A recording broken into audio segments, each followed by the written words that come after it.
Oh, And we are live. Welcome everybody to another episode. You know what? Let me just say podcast. I am your host, Ray. With me as always, we have Father. Rest in peace, Ashley McCall. You will be missed.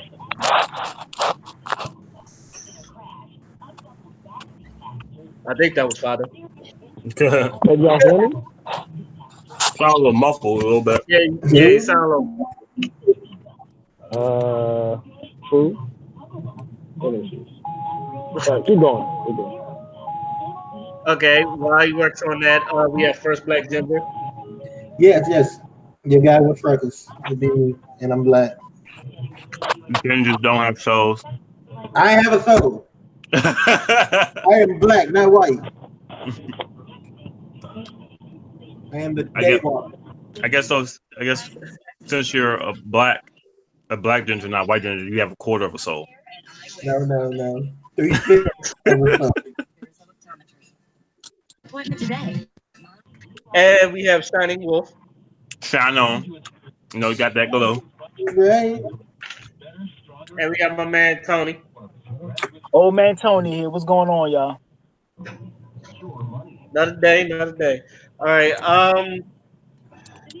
We got it's a lot that kind of happened this week, so I'm gonna just go ahead and get started with what Clarence wanted to talk about last week, and that's about Sony censorship. So, Clarence, would you mind leading that and leading us into that one?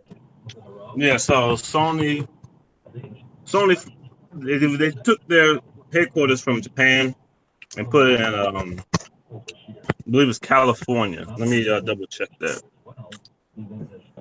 Yeah, it's in California now. And since they moved to California, they got a new policy when it comes to sexual content and video games. Mm-hmm. So now, whenever they make whenever a game gets produced for the Sony PlayStation brand, it gets in-house censorship. So it's not left up to what the game developer wants to do anymore. Pretty much, this is literally censorship. It's not like developer's choice that, like in Mortal Kombat, when the developer decided that he wanted to take a different route with the character designs. This pretty much demands that each game be censored in a very particular way. Okay, so how do you feel about that, Clarence? We'll start with you. You already know how I feel about that. It's my I mean, I religion, know. so I don't like mandatory censorship. Period. It's against freedom of expression. George Carlin would not approve. A lot of people fought. A lot of people fought so that they could have free expression on stage, in movies, in games, and now they like being regressive with it now. But when you say that, They're being regressive, thinking that they're being progressive. but when you say that ratings on games and movies are somewhat censorship. No, they're not. What a rating does is a rating tells you what to expect out of the content that you're going to be intaking.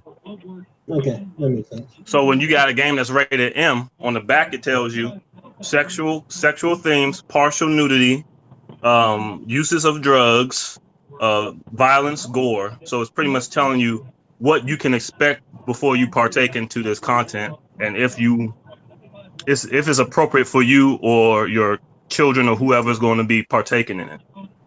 It's not censorship at all. But I think, well, I already knew that Sony said they wouldn't allow adult-only games in the first place. So what else is there really left to be censored? I'm not sure I understand your question. Could you rephrase it? So Sony already doesn't allow adult-only games, well, I know for in America at least, to be made on their console. What they're not allowing is they're not allowing partial nudity anymore. Mostly, that's mostly what's been reported on anyway. Okay, I mean, And certain sexual acts, and you don't have to be a rated A game to have that. You could be a rated M game for that. basically Grand Theft Auto would be screwed. Yeah, Grand Theft Auto rated M. Yeah, and it has stuff like that in there. Rated A games are mostly for games that are literally like have like pornography in them. Like they literally have an intercourse and you can see it. And those usually aren't mainstream.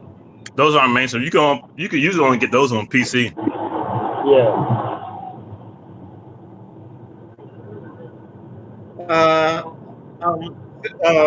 Phil, how you feel about that? Nah, it doesn't bother me. I mean, it's just possible. Like I see where Kansas is coming from. Like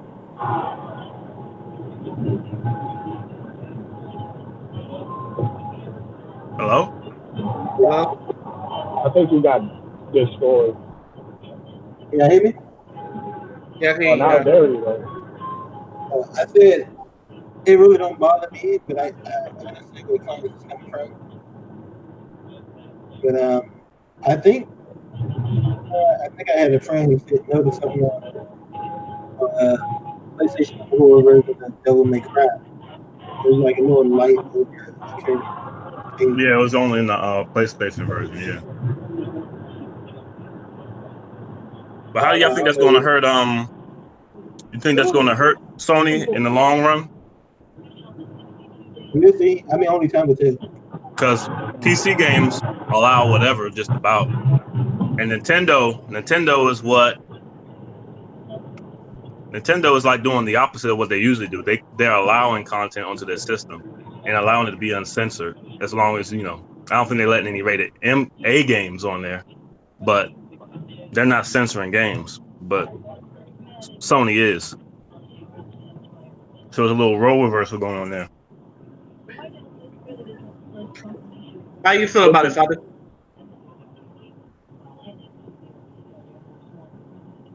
Hello? Hello? Wait, who did you say? I asked you how you feel about it. The Sony censorship.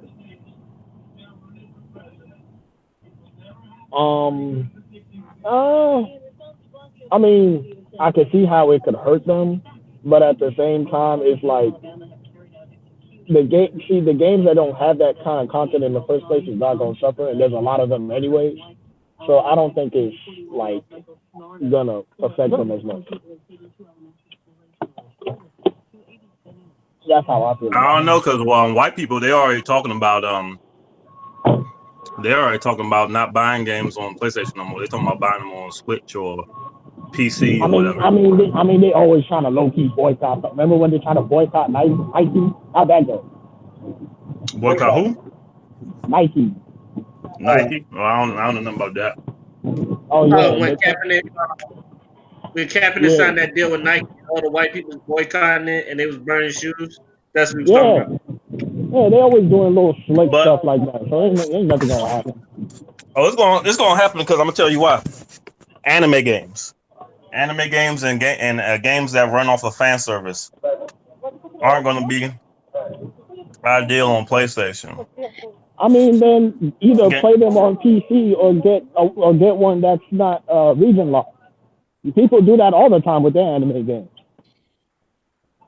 Yeah, but that's going to hurt their sales because there's a lot because people play PlayStation for a lot of Japanese games. That's the reason why I play PlayStation. It's for the Japanese games, Japanese ports. Otherwise, I just play Xbox or something. I mean, that's true, but plus, I don't think a lot of people want to pull all that money out because with most of the games, you need a really, really good PC to play some of those games. You know how my laptop is. I can barely play Street Fighter 4 in this thing, and that thing will look low quality as fuck.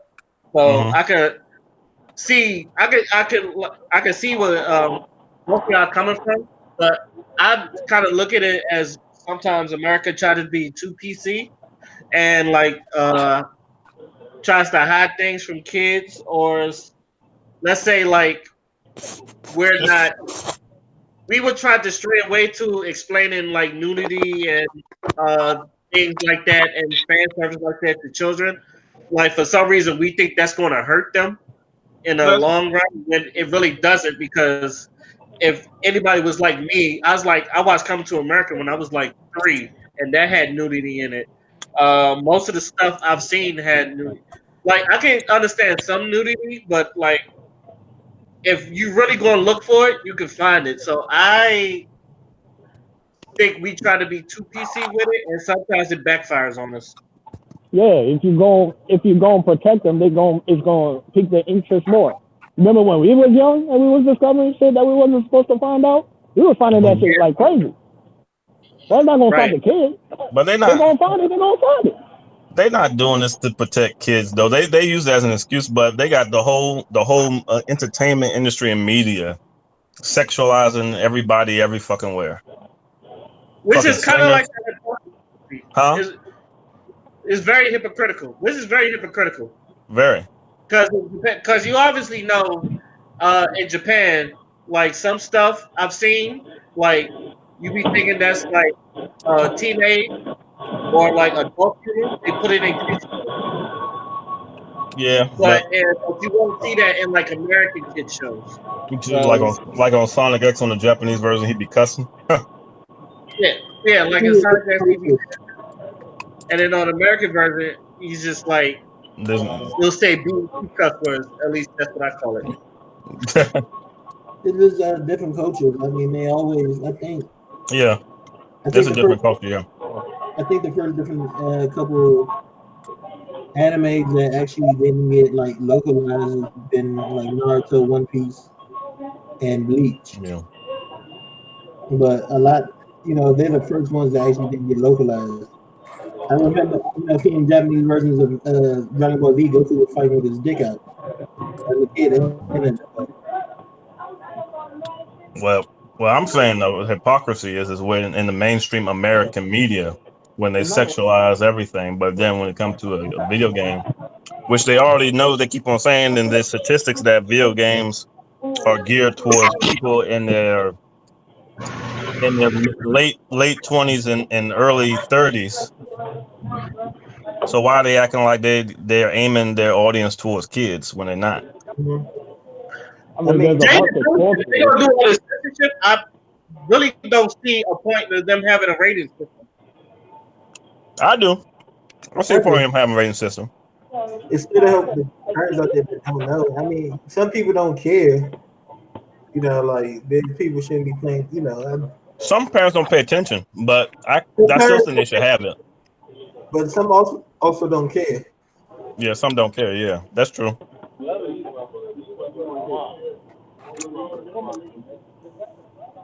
I mean, just like the movies, they used to have the PG-13 rating. When they start the movie ratings,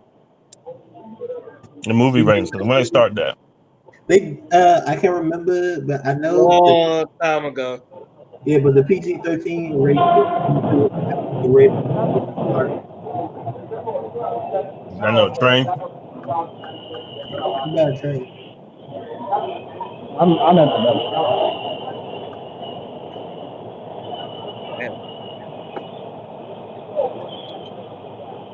Hey, Tony, what you in the middle of the metro? Yeah, hold on.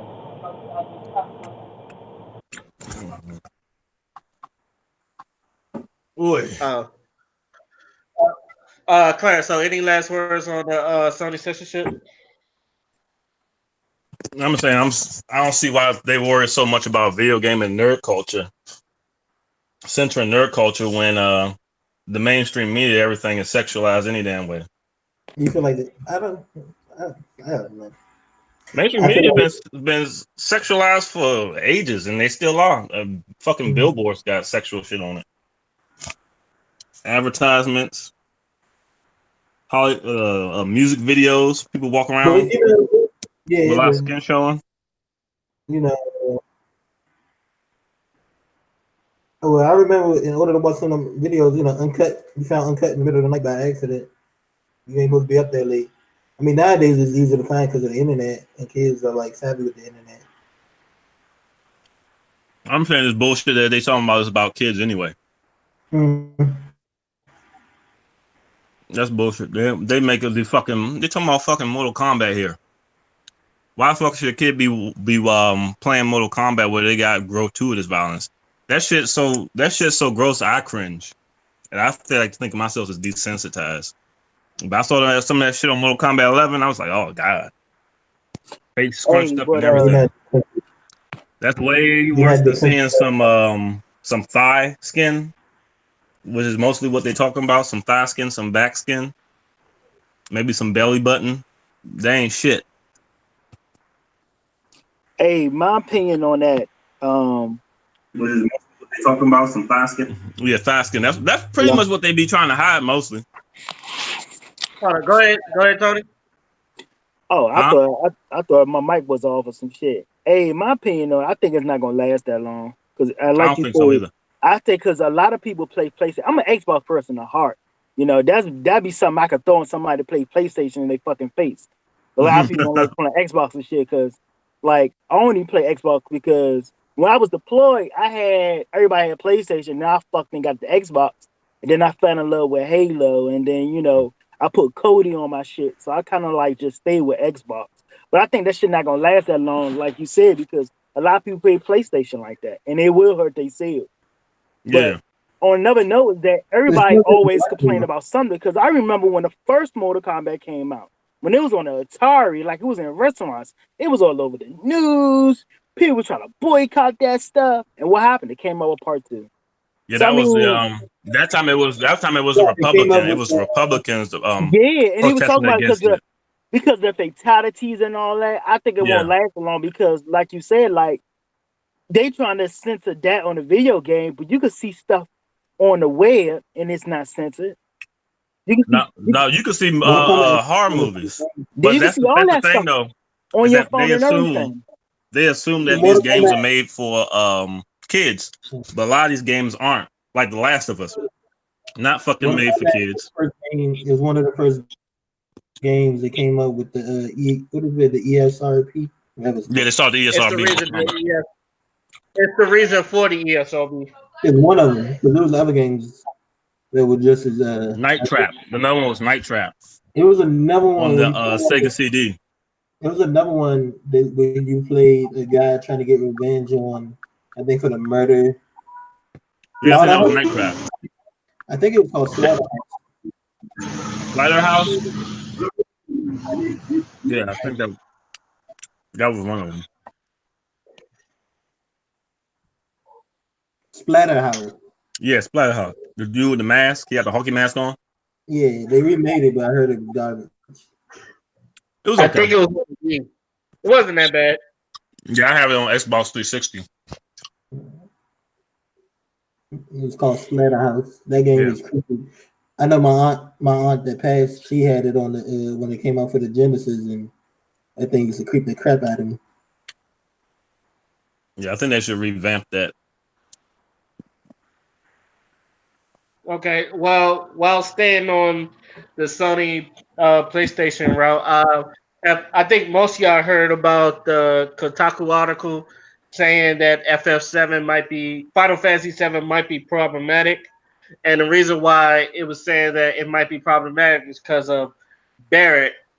And it's because like when the trailer come out, people was wondering why he has a gruff voice, basically him Why? sounding like Mr. T, and Because it's he like is Mr. T. That's why. He's a big black guy. Oh my god, was it white people complaining? Too? it was I a don't know. Kotaku article, but yeah, Kotaku's most probably people, in. yeah, but it was mostly like them saying like it could be problematic because of uh basically Barrett and whoever's voicing him make him sound like a stereotypical black man. They make him sound like Mr. T. Well, I know that Barrett is kind of based on Mr. T just by his look and His look, his face, everything. yeah, his Beard. face, everything is Mhm. like I even said like his 18 name on the 18 was B.A. Baracus and his name is Barrett. Said Barrett has B.A. on it. I said I don't know if that coincides anything, but I know that's a coincidence. Japanese people love But American celebrities. They like making cameos to celebrities and American celebrities. They do it with a lot of okay. games. Yeah. So why do you think people think this might be problematic? Because people just want to find things, especially white people. They want to be triggered. Triggered. I Trigger don't I warning. know. don't know. I don't know if it's fully white people because I, there's like I've I'm just been being watching like serious. I don't know. videos, and a lot of them think it's ridiculous too. It's like, what else Who? do you expect from a 6 foot muscle bound black guy? Well, It he I could sounds mean, sound like like Wesley Snipes. when the game came out, he was already being compared to Mr. T anyway. So Right. I don't really see an issue with it personally. Because if y'all mad about that, then y'all should be mad about Bow Wow from Street Fighter, and he's been there for over 30 years. Right. Well, that's it. the Go ahead, Clarence. the progressive media, especially the journalists, progressive journalists, they what they try to do is they try to start bullshit just so they can get clicks on their articles so they can get money. That's all that really is.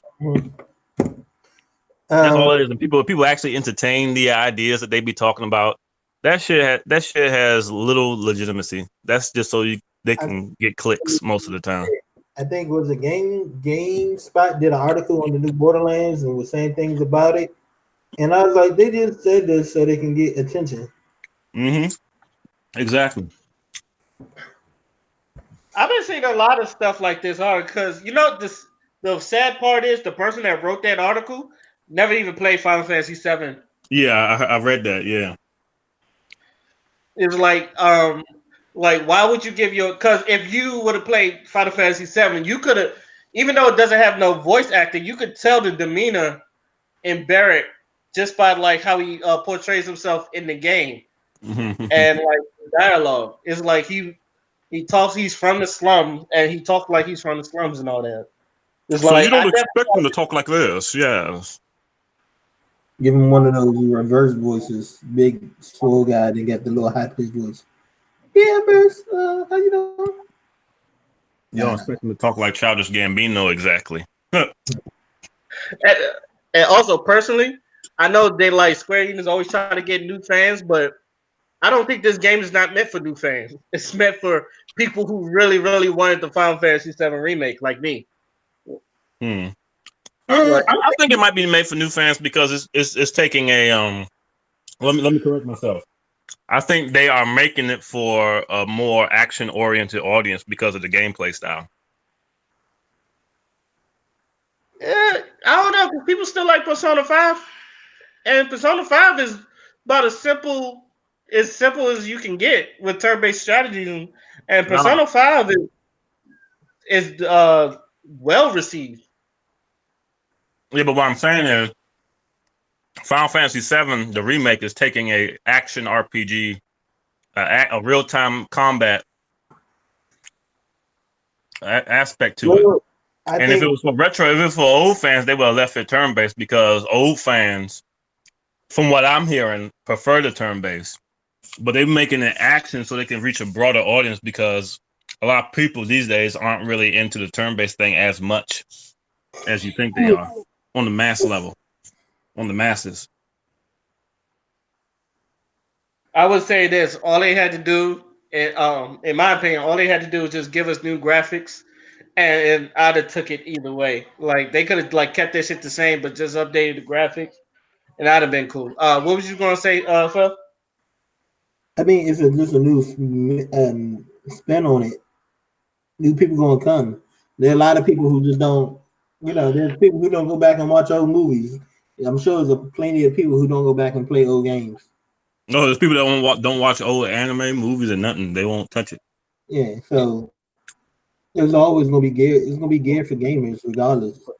Yeah. Not just the old wave, but but like what Karen said, that sometimes if it was really old school for the old school, it probably would have say turn based. And Okay. Persona, on the other hand, them games just have good story to the point you can get past turn based. It's not like Pokemon turn based with it's just Very like little narrative. mm-hmm. but Persona in general are just good narrative games that where you can get it's so good that the turn based don't get to you. But the more you play, you understand why it's turn based. There's so many powers and ways you gotta counter enemies that you don't have time to be flashing You don't through. have enough buttons. You know? You don't have enough buttons and you don't got enough time to be circling through 35 different types of attacks or personas to get the right one for you. I don't know because I can say the same thing about Final Fantasy VII. I know it's like simple, but at the same time, like the material system in there is deep, and then like you locking on the summons and magic and all that other stuff. But it's like I know it's like the turn based strategy is simple, but it's also it has its deep moments in it too. It's just that like it's been like 20 years since that's about 20 years plus since that game's been out. So obviously people are going to do the turn-based strategy better, but it still has its deep moments in there. True. Yeah. People also people also concerned about Tifa, how Tifa's going to be portrayed in the I game. don't know. Lord, yeah, I've never seen such talk about one woman's breast. I Yeah, don't know. they're concerned if they're going to change. They're going to change up her look because she kind of scantily clad. Her whole look is scantily clad, pretty much. It's not scary. It's She not really got scantily clad. not necessarily. She just got big titties. That's all. I was about to say, I think it's all about the breast because like women dress like that now. I mean, women dress worse than that. They ain't shit compared to what I see out when I go out here in these streets. And that's to me that's very hypocritical because like you see when I go outside, there's like a couple women in Daisy Dukes and leggings like showing all their figures, Well, especially especially in this age when you see all the Instagram models, they be hitting the gym and all of them got breastises and booty and all that booty meat everywhere and Don't all ever that. put dress like that booty in meat, booty Yeah, meat. all that booty meat. That look, this is what they need Girl, to take just that booty meat. sell flat tummy tea. If Tifa sell flat tummy tea, she be good. That's just call her Instagram model. Well, do y'all think that they're gonna change her up, or you think they're gonna leave her alone? Um, I Mm. hope they leave her alone. To me, I hope they leave because there's really nothing wrong with her. Yeah, that's Bay. Tifa's been Bay And for. plus, like I feel like enough women. I feel like there's some women that will like defend her because a lot. She's one of the most cosplay people in the cosplay community, in my opinion. Like she's like every convention I go, I see at least a couple of Ain't nobody Tifa going outfits. to. Ain't nobody going to defend her. Cause I went to I went to a after party to a convention. It was a chick. One chick was wearing see-through nets where you could kind of see her areolas and everything. You could kind of see everything. And the other one was wearing booty shorts, and she cosplayed Jade and Katana all the time. Mm-hmm. Ain't my problem. And they actually called the new Mortal Kombat outfit thing progressive. I was like, progressive for what? Because y'all don't got a problem wearing that stuff. It's progressive there's a bunch of Because because there's a bunch of guys who don't know how to draw the women anatomy and things. they knew how to draw the anatomy since the last one. No, The no, no, no, anatomy was fine in the last one. no, no, not just Mortal Kombat, just The all over. anatomy fine in Tekken too. Everybody anatomy fucked up in Street Fighter, so No, no, I'm talking about as far as like women wearing clothes. Like there was a comic book joint where dude like drew her lips right through the thing. That was a little wild. what about King? King is progressive. King is a very old character. King and King of Fighters. Raymond know who I'm talking about. Mm. Yeah, I King mean, King is very she progressive. wears a suit all the way up. And then there's that boxing chick from King of Fighters as well. In video games, I think it's progressive due to the fact that you don't got a bunch of men just drawing a bunch of half-naked women all the time to defeat some. But like I said, King. They do that anyway. You got King. You got what's that guy from Raymond? What's that guy from Tekken? Oh, the girl from Tekken that looks kind of like a guy. Which one? Leo? One looks like a guy. Leo. Yep. Yeah. You got Heihachi Mishima's wife. She's not half naked. But it's just progressive in that game. It takes not all media is gonna get it at once, Heinz. Is all I'm saying. All media is not. All media what? All medias are not gonna get it at once. All media's not gonna get it at once. I mean, that was also progressive Final Fantasy. What? I can't hear you, Wallace. Yeah. You said there was progressive women in Final Fantasy too. Oh, I suppose so. Like Lightning. I know Lightning. Yeah, Lightning. She wear different stuff from time to time, but her personality is progressive, I suppose. But yeah. Shoot, even Eris. Eris is very progressive. Eris. Not. I mean, well. Here's the thing about how video games depict characters. There's different type of people, so they make different type of characters. I don't think the idea with Eris was to be progressive. They were just depicting a different type of woman from Tifa, or a different type of style. A woman who has a different type of style. Okay, here's what they said about Eris when they was designing Eris.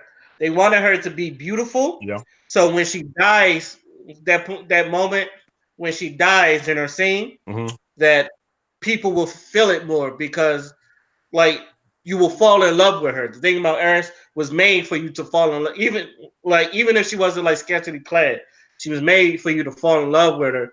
That way, when she dies, it will really you will really feel it when she dies, and it works. That works. I mean, well.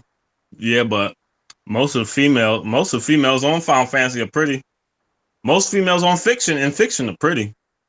The only time they got ugly females is maybe in more modern stuff, American made stuff, and when they got like an old character or a fat character when they're just like a kind of like a gag or a joke. I don't know. What was it? Ashley Johnson?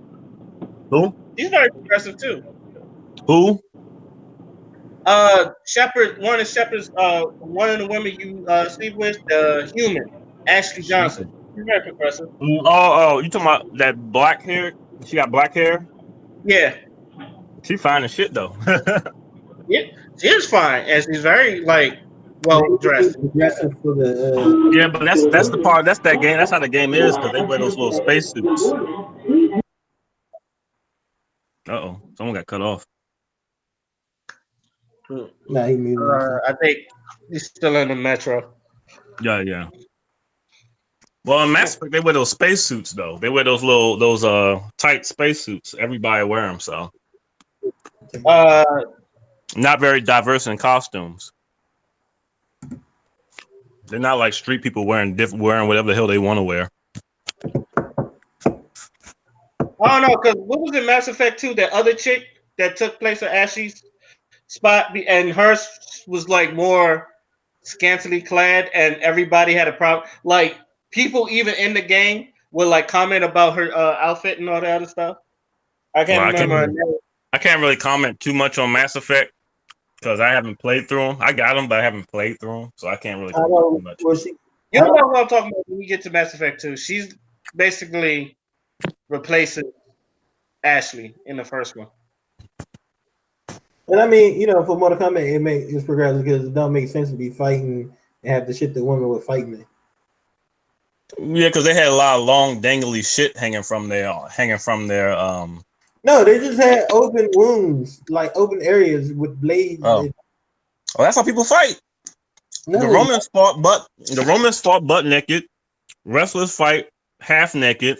UFC fighters fight the same way wrestlers fight. That's how We people talking fight. about in a war where Um, people wearing armor.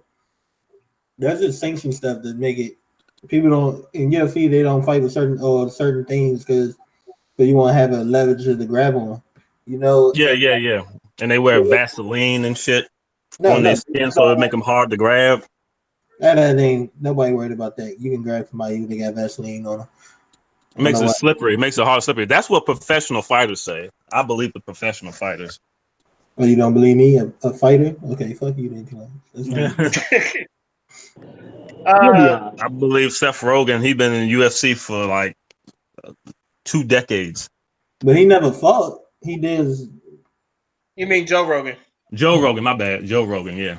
I know he meant, but he never fought. He never fought in there. I mean, he does martial arts, but half the time he gets to talking, and I don't think he know what he's talking about from a fighter's standpoint. I don't know. Never actually watched him fight. You can't okay for Mortal Kombat, Philip. You right because in that story, like in 11, they're in war, and That's what I'm saying. They wear armor. Like I remember they're in war. there was a big, me and one of my friends it was like when Johnny Cage used to block and when they first introduced weapons, and Johnny Cage used to block. He used to be like, "Yo, his arm should be gone," because he ain't had no type of even like arm guards on.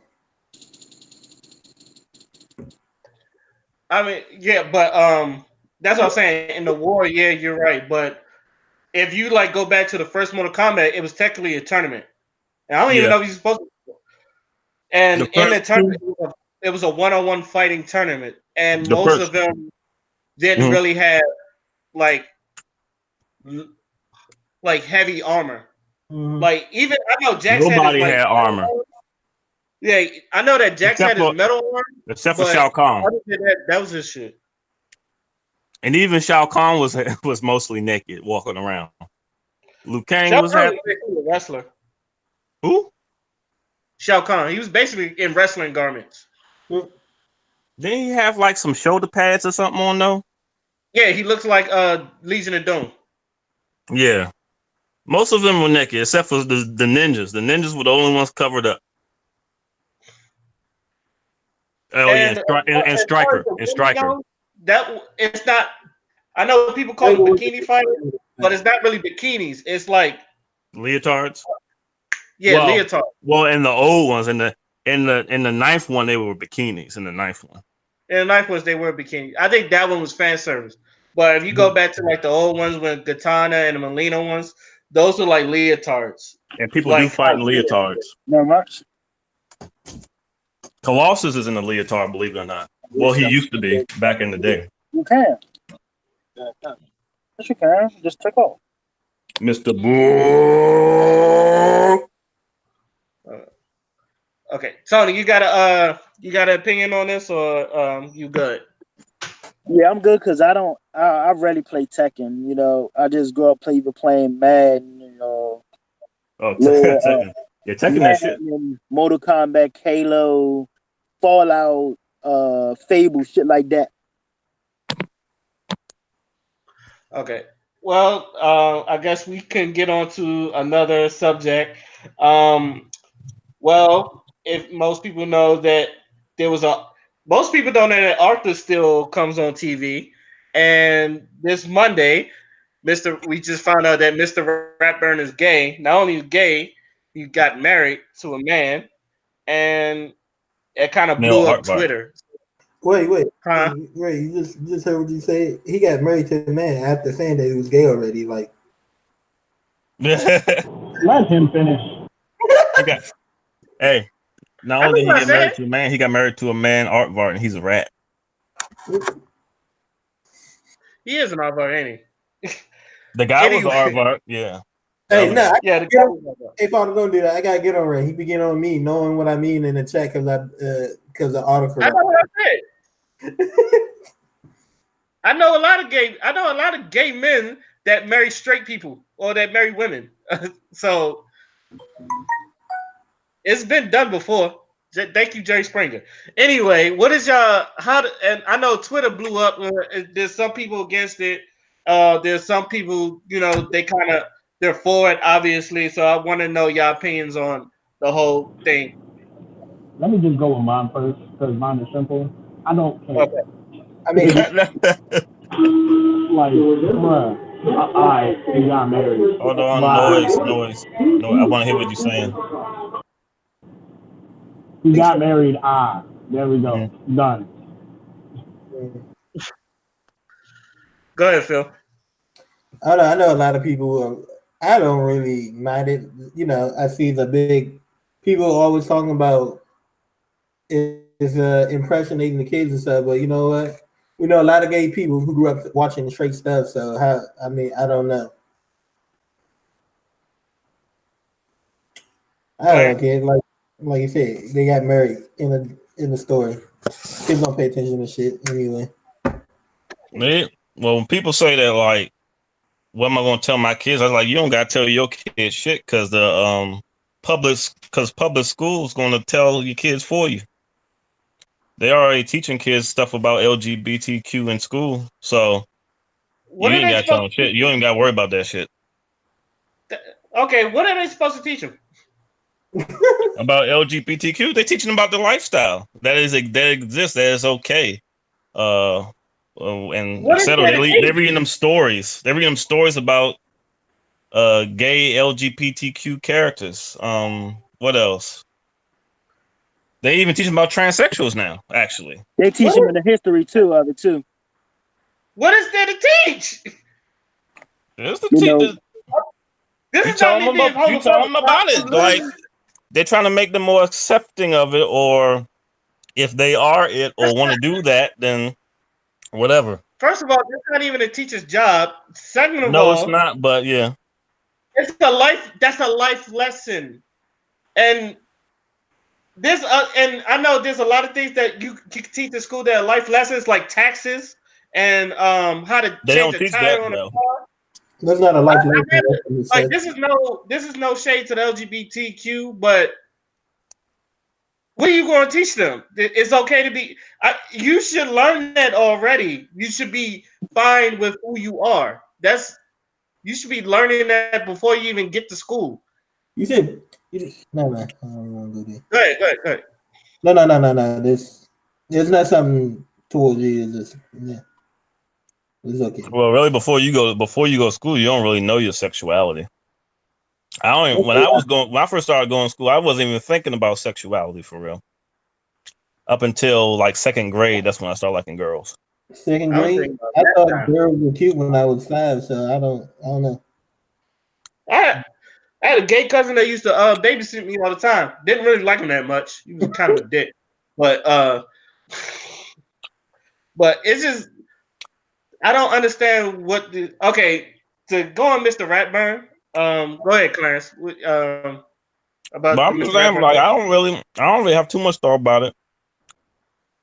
Not really. I mean, interesting choice to put it on Arthur, but the guy who was writing the stories at the time, was gay, so I could see why he would do that. He wants to put himself in the art form. Which I So I think is mean, yeah, fine. huh? Which I think is fine. I It's um cool. I understand it. Okay, Tony, what you think? Ugh. I think he's muted again. I, I can't hear you. What'd you say? No, I asked Tony. I didn't hear. I'm at work. I'm doing somewhere at work right now, but I didn't hear the conversation. Oh, it's about Mr. Uh, Redburn being gay. Oh, you ain't here. Okay. Anyway, I don't have a problem with Mr. Redburn being gay. I do wish that they kind of like gave him a background story. And this is me it, coming it, it, from a story point standpoint. I feel like marriage it should be considered as a big thing, and I feel like he should have like had a background story because I feel like they just threw it on him just because. And Mhm. this is just me. I don't like it when you just throw something on a character for just because without a backstory.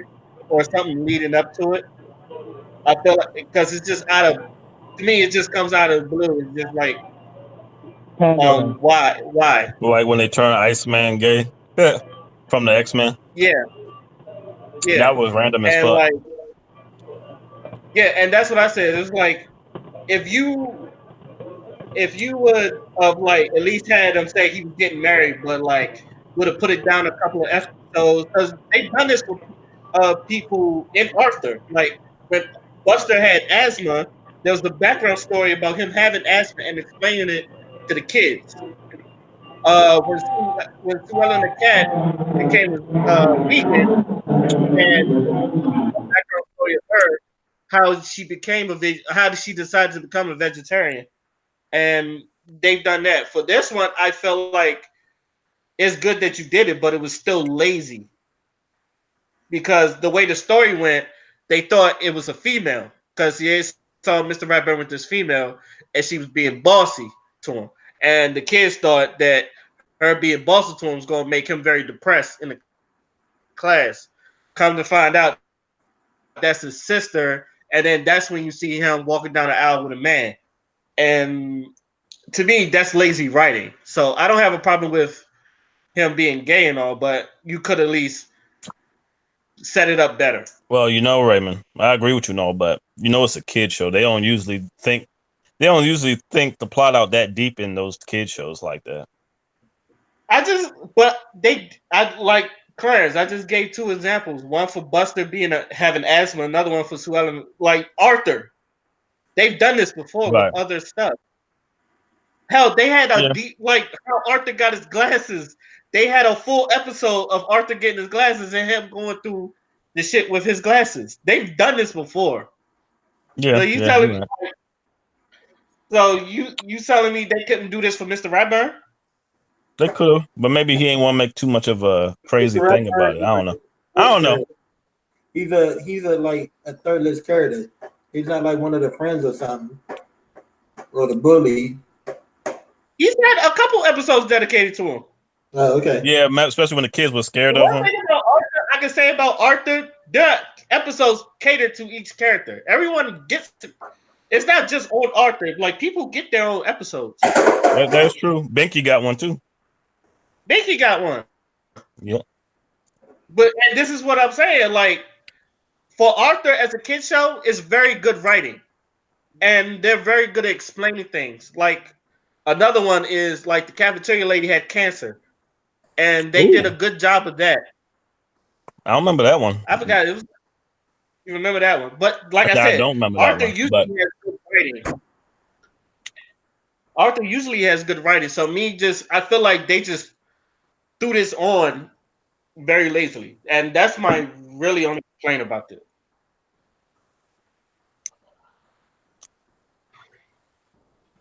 But also continuing that, most people that say the Avengers, I know this is probably not a lot of people, but people seeing Avengers, I know a lot of people was kind of like mad there was no LGBT representation in that for some reason.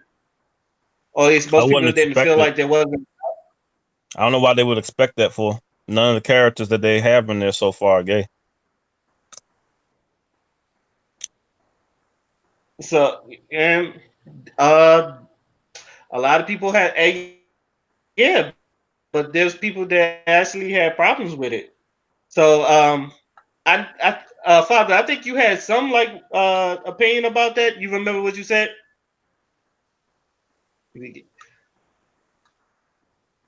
About which one?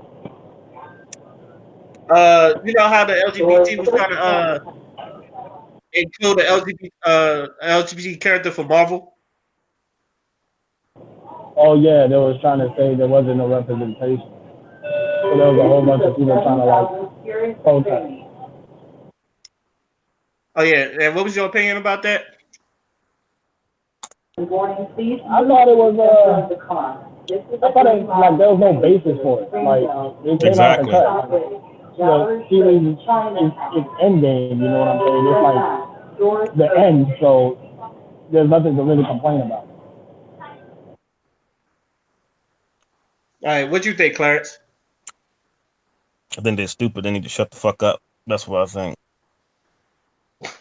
Cause you know, fucking basis for it. Who the fucking Endgame is gay? Answer me that. Captain America ain't gay, obviously. Iron What happened? Man's not gay. Pepper Potts ain't gay. Rhodey ain't gay. Thor ain't gay. The only thing I guess they could have asked for is asked for if Captain Marvel did something gay. Maybe they could have. Maybe that could be a point they can make. But other than that, they got no case. What And happened? for one of those characters to do something gay, other than maybe Miss Marvel, because we don't really know her like that, and you know this so far because she only had one movie and and pretty much a cameo because she was only in the movie for a couple of minutes, like she probably in the movie for like what 10 minutes maybe or less. I know Thanos like got her the fuck out of there. Oh yeah, he hit her with the He stone. had to deposit something, but she was beating the shit out of him. I Yeah, she mean, was. He even headbutted her and he couldn't. It had no effect. It had no effect like Pokemon. It had no but effect. what about Water gun had no effect. what about the gay thing of Endgame though? I missed what you were asking. It's not mostly about Endgame. It was an example. It's mostly about the LGBT trying to force inclusion where it's not needed. But there was a gay character in Endgame, but I guess they didn't like that. Because it wasn't a main character, it was just a guy in a little therapy session. Oh well, it was a start. The fuck? Yeah, something. It's acknowledgement at least. Mm.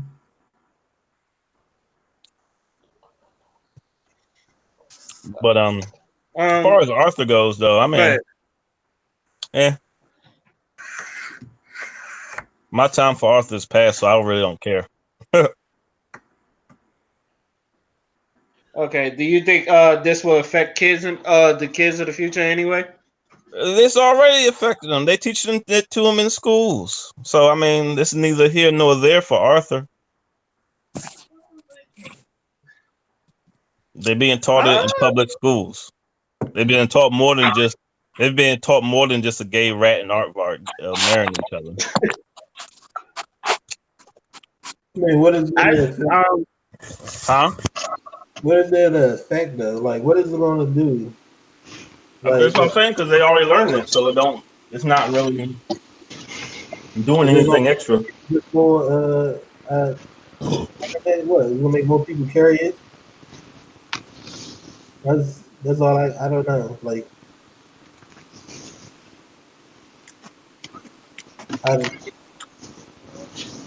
If this was 1990 something, then yeah. I just think your parents is going to be the ones teaching you about this type of shit. oh my god, Per se. can't hear that. Well, Man, the government own your kids. They the real parents. The government. the government don't own your kids unless you forget to file out for custody of them.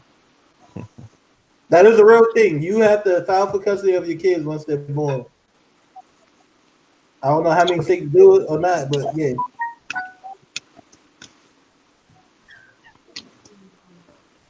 I don't know. I just think parents should be the one teaching your kids because obviously, like you know, being gay is more prevalent and it's more out there. Like not that many people are like in the closet about it. So like it's out there. I feel like your kids is going to see two dudes or two girls kissing, and they're going to ask you a question about that, and you're going to have to explain this to the child. And I know most people in our generation, the generation before us, they don't really have to explain it. So most people didn't know how to figure it out. But the only problem with some people teaching their kids is that's how hate gets passed down sometimes. That's the downfall. Mm-hmm. But what makes you think the teachers will pass down that same hate? Mm-hmm. That's the opposite of what they're trying to do though. When they doing this. Yeah, but you still gonna have teachers who, the problem with the education system sometimes is that every state, different places are teaching that everything different. You know, when I was in the Marine Corps, you know how many people I met from like South Carolina, Texas, all those with different views on the war. Like one, they were told that they won the war. Someone literally told that they won the war. They told that slaves, that white people didn't kidnap slaves, that black people sold them, and they just bought slaves. That not that they kidnapping, even though that happened. And even talking to some Africans from there, and seeing certain documentaries, like speaking with Abel from our institute, he said that big thing of selling each other into slavery is a big lie or misconstrued. So that's the problem with education. So I see what Ray's saying on certain things. And to go back to what he said earlier, what the fuck are they teaching? That is a good question. What are they teaching them? Because I mean, I don't know who's be there for the teaching for the sessions, but what are they teaching them? My quick question is, who's teaching them? What do they teach them? What are they going to teach them? Because it's just like, I mean, long as they ain't teaching them terms like top and bottom. I'm cool.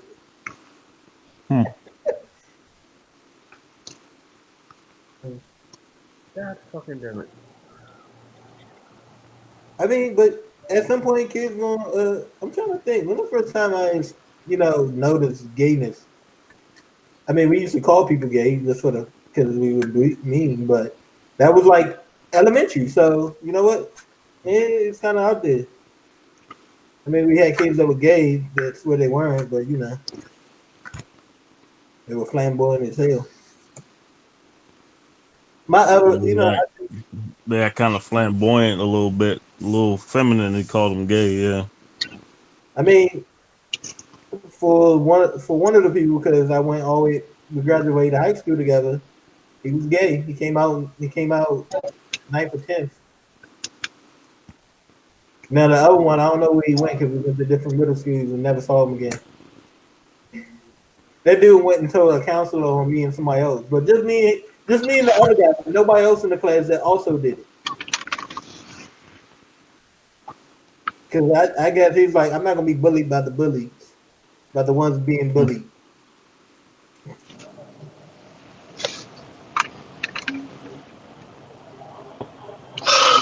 So, in the instant, you're right, Clarence. We're gonna see it anyway.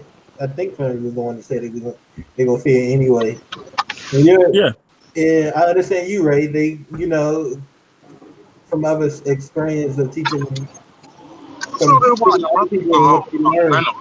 I was about to say, what the hell got your ass so interested in shit? Oh, my podcast. Okay. What do you think? Was a young innovator? I need to start getting paid off that shit. Did Ray disappear? Look like it. I think he got disconnected. He'll probably be back. Yeah. But yeah, what I was saying is like people like what they're gonna tell their kids, what they're gonna tell their kids. I was like, they learn that at this age right now.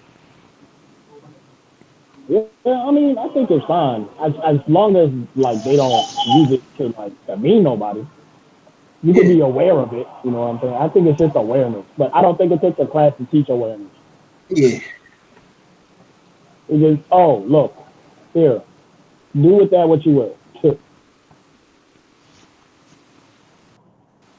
Hey, I'm just curious, what's gonna happen if you fail the test? That's funny. You fail a test, yo.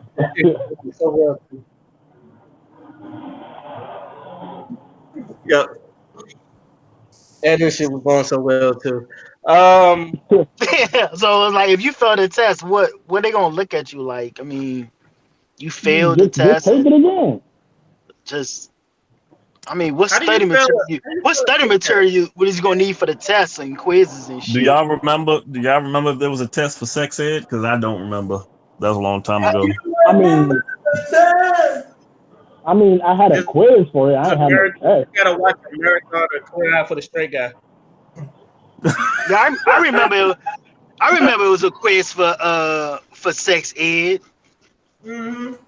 it was like about condoms and how females get pregnant and shit, stuff like that. You put the key in the keyhole. I never got to do sex ed because my grandmama was like, "You too young to be learning that." And I was 16. Damn. Oh wow, late. That is weird because the sexual age of consent is 16. My grandmother Yeah, old school. It depend on where you live at. Yeah. I'm talking about the You age know, of consent, right? no, I said in Maryland is 16. In Maryland, a lot of it's people 16. don't know that in Maryland that it's 16. They think it's 18. Yeah, I That know, because but this is why. people like to run with 18, but it goes from 16 to 17 Some to places are 18. some places are weird. With consent, a kid can be married at 14 in the United States. Yeah, I know. Alabama's 14. Yeah. Mm. Fuck Alabama and their abortion law. Fuck them. And Georgia. Oh yeah, Alabama and that abortion. Whoa. Oh, that goes 99 to the years? next subject. 99 years? Get the fuck out of here. That Oh, whole bill is like, it doesn't make sense. The bill in itself does not make any sense. Like when you read it, like none of it is common sense. and I heard that they wanted to make it to Supreme Court so they can challenge Wade versus, what was it, Wade versus Roe? Wade versus Roe. Yeah. Hey, Raymond, can we go to is Raymond here? Did he come back? I'm ready. Yeah, he's back. I'm ready. Yeah, can we go to that subject, please? We already talked about it. No, the subject. I'm talking about the subject with the sex the sex thing. The sex thing. The age of consent. No. The sex strike. There we go. Sex strike. Oh, I know what you're talking about. Oh yeah. I mean, Let's talk about it. How do y'all feel about the sex strike? It's not gonna work. That's exactly what I said. I was I like, don't think it's y'all think this going to work? I can understand why you're doing it, and I understand the reasoning and what you're trying to get accomplished. That's just the worst way you could go about it. It ain't happening. Yeah. I called that shit first time I heard it like a couple of days ago. And girl was like, "Why are you laughing?" I said, "I'm laughing because ain't nobody gonna do this shit. There's a thing called hoes, and they thirsty for the next serving of zinc. That's a conception of hoes, Karen. They Hey, ready somebody can somebody explain this to me? What's going on about this about the sex strike? So the sex strike came about because of Georgia's and Alabama's new abortion bans. So an actress by the name of God damn, what's her name? Alyssa Milano decided she proposed a sex strike by the women. Now, I feel a few reasons why it's not gonna work. One, because women are just as horny as men, maybe even more because they get violent. They don't get it in.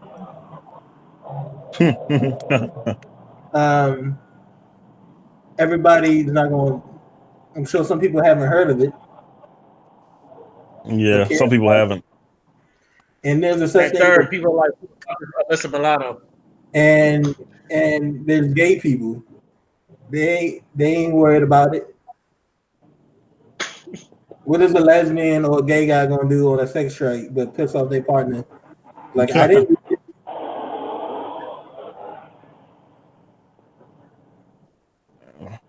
Hey, you also motherfuckers just horny as shit. They ain't gonna do that shit. Hey, you also gotta think about it like this: if that sex strike happen, man, all the ugly girls gonna be happy as hell. They about to get some play. And another I got another reason why it's not gonna happen. Another reason why it's not gonna happen is because if a dude ain't gonna get from one chick, they just move on to the next one, like we do anyway. Like we don't put us in that. I ain't a thought like you, Clarence. Like we do anyway. If you go to the bar and you try to holler at one girl and she reject you, what do? You go on to talk to another one. I'm not a thought There's like one bus. got the thought and dreads out here. You got the little profile picture with the chest out. Get out of here. Stop fucking up. Thought life, thought life. You sound hurt, Phil. You feel I sound hurt? You sound hurt. Thought life. I'm hurt because I can't go You with dress. too could see that body. I'm going bald. I can't. You gotta use those herbs, man. You gotta use those herbs. I keep hearing about the And belly fat burn. Yo, just get some flat tummy tea. I'm pretty sure you're good. I mean, true. I just also think that it sends the wrong message. Like, what is that really going to say? Like, are you trying to objectify them by this sex strike? Because if they're taking it away, then that means their value was placed on their pussy in the first place. So what you really trying to say with the sex strike? There's conflicted messages, and it's not going to work. Yeah. It doesn't really solve a problem. It solves no problem. I mean, Exactly. you know what? I've seen the perfect reply. Somebody was like, maybe if women start voting in these Republicans, would be all right. Maybe if they did what now? Stop voting in these old ass Republicans. Oh well, Hey, they no, do that because it's in their interest. Because those are those women who have those traditional needs. That is And they vote what I've Republican been because saying. it supports their husbands' businesses and shit. That is what I've been saying. For every suffrage, back then the suffragist movement had anti-suffrage movements that were created by women. So, Right. like, even Judge Judy herself denounces feminism. Yeah. So it's like, I'm not surprised about that. Some people don't even understand feminism because we got the one out of any movie, you're always gonna have people who twist the message into their own twisted thoughts, and that's the problem sometimes. that's because like feminism has been so like marginalized. Like people take it as the definition of what they want it to be. So a lot of feminists are misandrous claiming to be feminists. Mm-hmm. Oh yeah, And that's the another huge misandry is problem. real out here. Yeah, like most of it, like the whole men are trash things, like to compare a whole group of people to human waste. If you said that about Muslims, you get cut. Yeah, So, you know, it's funny. It's funny how those particular progressives, they say you can't generalize people, but yet they don't have a problem generalizing men or white men or whatever their Hey, enemy is at the time. I didn't realize the shit out of white men because I met too many in the military that just irritate my nerves. hey, bro. Well, you know what I mean, random. though. They don't mind generalizing others. But This I'm gonna is be random, honest, but there was Clarence. like, this is random, but there was like two people just laying on the street just now. But my time in the military, you found I'm sure Ray and Antoine, or his boy can probably, I don't know, agree with this, but we were in different branches, so we probably have a different breed of people a little bit, because the branch you pick also. We know our Marines. Trust us. We know our No, Marines. I'm just saying, branches, the branch you pick sometimes deal with your personality too and what you're trying to go for. But I met a lot of misogynist men in the military, especially white men. Oh, yeah, them all the MGTOWs. Oh, they're just as misogynist in the Navy, just as well. Trust Like me. They're they call women Wookiees. They need and women belong in the Wookiees? kitchen. What? Yeah. Why they call them Wookiees? Because during like boot camp or in the field, women don't shave. Oh. They belong That's in the messed up. kitchen. They don't belong they don't belong in the military. I think it's false reports, but they say women tend to bring down units more and work productivity. Some reason I feel like that's a lie. They say they do what? More productivity and what? Productivity goes down and morale goes down when women in the.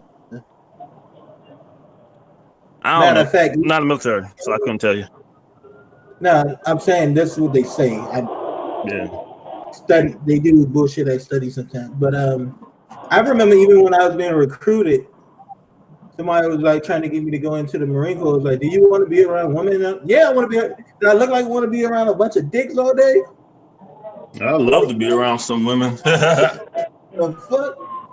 That's one of the things he was trying to throw at me. Like, so you want me to go to the Air Force or you want me to join the Marine Corps? Because if it's a I big know they soldier, can't mind. They can't be minding it too much because they be getting people pregnant in the military. no, Oh, I've heard stories about that. I've heard plenty stories about that. not everybody, but then like these same white people hate women so much, but they dating women. Then I had one who, this is my, how I always go on the extent of being careful with white people. I seen one who talked so down about women, then he ended up being a black woman. So that really made me like scared for him. He was fatal too, but I was like, he was so misogynist, and I was Oh, like, here's the thing. Here's the thing about white men is they can't stand American white women. They would rather be with an Asian or some foreign chick or some Brazilian chick or that's a something. lie. It No, was that's so true. They had a whole no, it's a documentary lie. about it. It was so much hate for black women in the military is ridiculous. I was talking about foreign women in general, but yeah. Oh, okay. Well, Clarence, to what you said, that's like semi-true. It's true, but it doesn't apply to everybody. They high market. Like for example, Asian women are a high market with white men. Yeah, because when you make a baby, it looks more white than. Not necessarily. Yeah. I I know mean, a guy no, named but it Kevin. I is know a true guy named. though. Yeah. I know a Because guy named you still Kevin, want and the pale skin. Hey, we I see talking. that a lot of the. I see that a lot in the military is that a lot of white men will be dating a lot of Asian people from Mhm. overseas because they brought up a different way where they supposed to do everything their man's supposed to do. Whatever they man say. So we like me and Raven, we used to always see like a lot of high ranks. They be having like Asian or Filipinos and stuff because they brought up to Why? like yo, they brought up to like hey. Overseas, they brought up to like you be loyal to your man, you be no Yeah, disrespectful, and a lot of white men will cater to that. So they ain't got to deal with that drama type shit. yeah. I mean, you say that about black women. Why some of these fake, well, some of these, Hello. yeah. It's not you breaking up, but what are you saying? Nah, I mean, they say that about black women. Black women got a lot of attitude, which Oh is yeah, not. they do, they do. They do. Hey, Not in the I'm way, telling you, not in the way if I that wasn't married, stereotype is. if I Not the way wasn't the married, my last stereotype is. deployment, I would have. If I wasn't married, my last deployment, I would have caught one of the females in Dubai. I shit you not. Oh Like, yeah. Oh, they high market too. Actually, I found out that Arab women were higher in the market in the market than Asian women were. I was like, I'm actually surprised yeah, about that. what they say when it comes to like online dating, black women Yeah, and yeah, Asian men get the least response.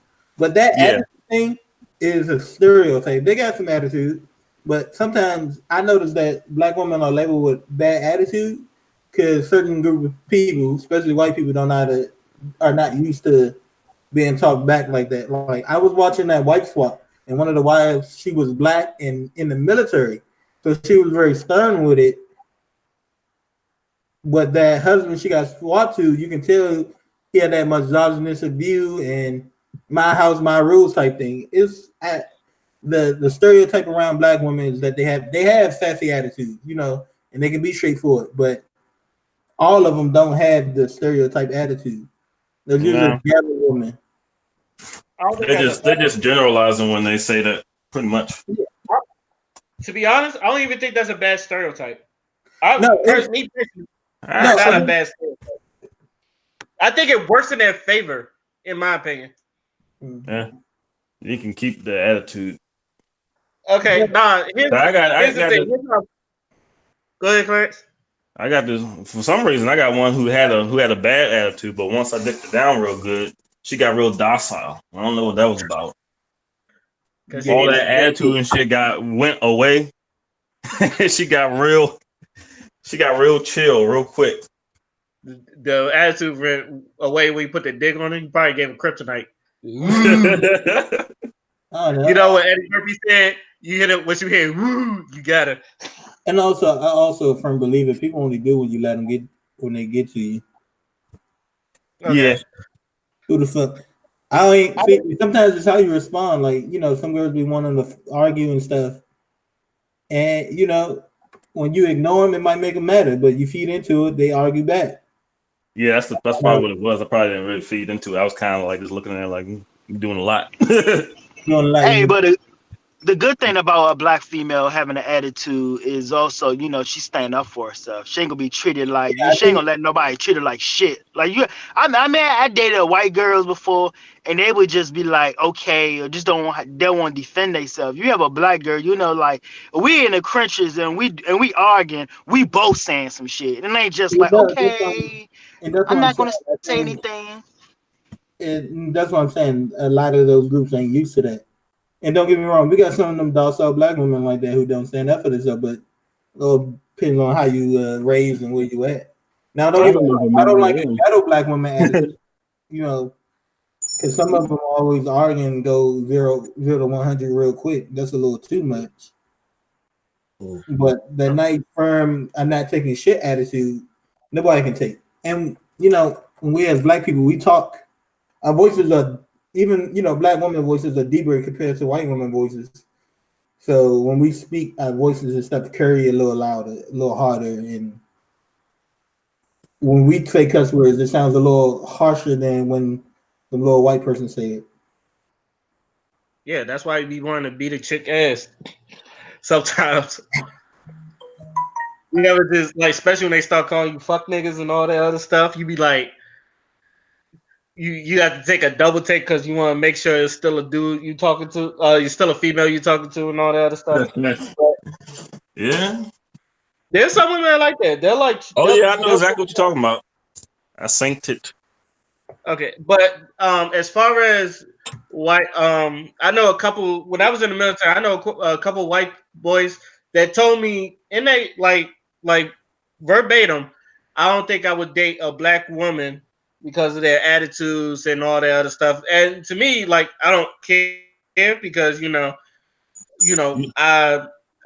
prefer black people be with black people, white people with white people. I don't mind interracial dating, but if if I had to choose the latter, black people be with black people. So when they say that, it doesn't matter to me. But those same white people who say that, like a year later, when they get to know like black women better, they all hit me with a year ago, I used to say I couldn't date myself a black woman and all that stuff. He's like, but I've gotten to have a couple conversations with them, and they're like the coolest motherfuckers I know. It's like, and I look at him like, yeah, exactly. That's how it usually is. And as Mm. far as why I think it's more or less of a strength, because like Tony said, a lot of them they'll stand up to you. They ain't gonna take no bullshit. That's why I always thought it Yeah. was a strength. But I think the problem why some people think is most people don't like it is because sometimes they use it on the wrong people. Like I if think you I like, think let's say like their last boyfriend like was really abusive and like always demean them or some shit like that. Like maybe you'll get into like one argument and then they'll hit you with the see that's why you like everybody else and all that other stuff. So you have to like sometimes stop them and be like, whoa, I'm not like the last nigga you date. I'm nowhere eh, like that. I think it's that Ray, but also the fact how some women, and it's mostly it's not all of them, but and I feel like it's most of the ghetto ones is the ones who try to use things that you told them even in in confidence, or they try to say the worst thing they can do that hurts you emotionally, and that's the shit I don't go for. But you do have some of them black women. Well, yeah. So Yeah, and that's what I mean about them using that gift because I always looked at it as a gift. To me, when they do that, they're using that gift incorrectly because there's no reason for us to like get to that place real fast if I didn't do um the equivalent of you to get to that area. Because I think some black women don't know how to control it and they'll just go to 0 to 100 real quick and then start cursing motherfuckers out. And that's where most black men are like, what do I do to deserve all this cursing out? I know some people. My So thing is, I don't know you. You see me. I try not to be petty, The more I'm a firm believer, the more petty you start to be, the more you stop caring about other people's feelings. Or what, and most people are Excuse me. I'm most, the total opposite of that shit. most people are just out. A lot of women just out there hurt you for some reason emotionally. Not all of them. Not gonna say some. Some out to hurt you emotionally. This one, hurt people, hurt people. Hurt people, hurt people. But you know what? But you know what? The fact that you bring that up is why I always say black men have no power when it comes to patriarchy. That's why when black feminists say that, I'm like, bruh, no, because if you try to tell a black woman she can't go to college, one or two things gonna happen. Number one, she gonna cut you, or number one, she gonna throw you in the trash. Oh, I mean, as far as that patriarchy, yeah, I can agree with that. But I still think we have male privilege in a way. Yeah, we PP I'm standing, not. we PP Give him standing 3. up, and people take Give our him 3. argument. Well, not I don't know about actually that I don't know that's true I think anymore. it's That just used to be real. true. I I think was it's gonna just say I I think was it gonna say usually deal with white people in certain things, and when it comes to they still have that thing of men. You know, it's hard to explain because we both technically, we got the racism thing. She can be the angry black woman, we can be the angry black man. I had the Most people find the angry black man sexy though. the biggest the They biggest do. the biggest inequality in between black men and black females is the fact that they get left with the children, and we don't because we don't pop them out. I think I forget how much more we make. Yeah, we don't make that much more than them, but I think it's like 15 cents more or something, not that much compared to. They say that black women make more than a lot of than most, if not a lot more, a lot of black men make. That's just because they're the most educated group in America. Okay, so They say that why? about any female of any group, actually. Like they say that about white females and white men. No, They say white that females don't get much. I think they cheaper. That's where feminism Let me started. say something. I don't know because it's the stats. The stats say your average female is making more than your average male is making. Or Also, they're having a big problem with boys and unemployment and underemployment. Underemployment meaning full-time job or a job that actually pays enough to live off of, successfully live off of. yeah, because I don't check the. Usually, every year I used to check the unemployment rating, and until like now, the let's say a woman's unemployment rate was at 4.9, and a men's unemployment rate was at like 6.9. So a lot of women was getting jobs more than men was, especially like black men. Like black men, we wasn't getting like until now. It's like even now we like caught up to the women now, but before that, like a couple years passes, like black men wasn't really getting no jobs like that. It was like a 6.9 where a woman was like a 4.9. So that's like a 2%. It was like a 2% gap of women having more jobs than men. So this is Oh, another reason why I kind of like look at the wage gap. Other than that, and I was in the Navy, and most of the women there was making more than the men anyway. yeah, because when women, because well, a female blogger, for example, when she want to make a point against men, first thing she say is, "We making more money than y'all niggas is anyway, and we better employed than y'all niggas is. Y'all niggas is working at McDonald's and low paying jobs like that." And so they know it. It's like a common stat out there. I never seen that stat unless it must be usually updated. Yeah. Oh, it could have When I been. I started, mean, it's a little when I bit better. started, It's a little bit better now than it used to be. But yeah, that's what it is. It's a little bit better now. We done caught up, but I can find like I used to look up that unemployment rate all the time because this is when I first heard about the wage gap, but it's not really towards black men per se. It's more or less towards the white men. it's white men too, Raymond. It's right. It's white men too. No, that's what I'm saying. Oh, you think it's white men too? They get Oh no, because I sent you that thing when the woman was talking about why millennial men aren't mating like previous generations. And Because the they into statistics and statistics they brought up Ah, is the statistic that she brought up was that men aren't are failing to launch. That was one. They're not employed, so they can't really feed the white woman's hypergamy, and they didn't really. She blamed video games and social media too. You Was know, it's you know the thing about video. People make money off of video games. Do people not know what Twitch is? no, people don't. But Yeah, but people still that stuck in but the that one wasn't a stat. That one wasn't a stat. That one was that, and the internet was her opinion. But I do believe the social media thing is a thing because if you solely dating online, people will just see your picture, and if you ain't grade A, don't got grade A face or at least grade C face, the people gonna scroll right past your ass. Hmm. yeah, you're right.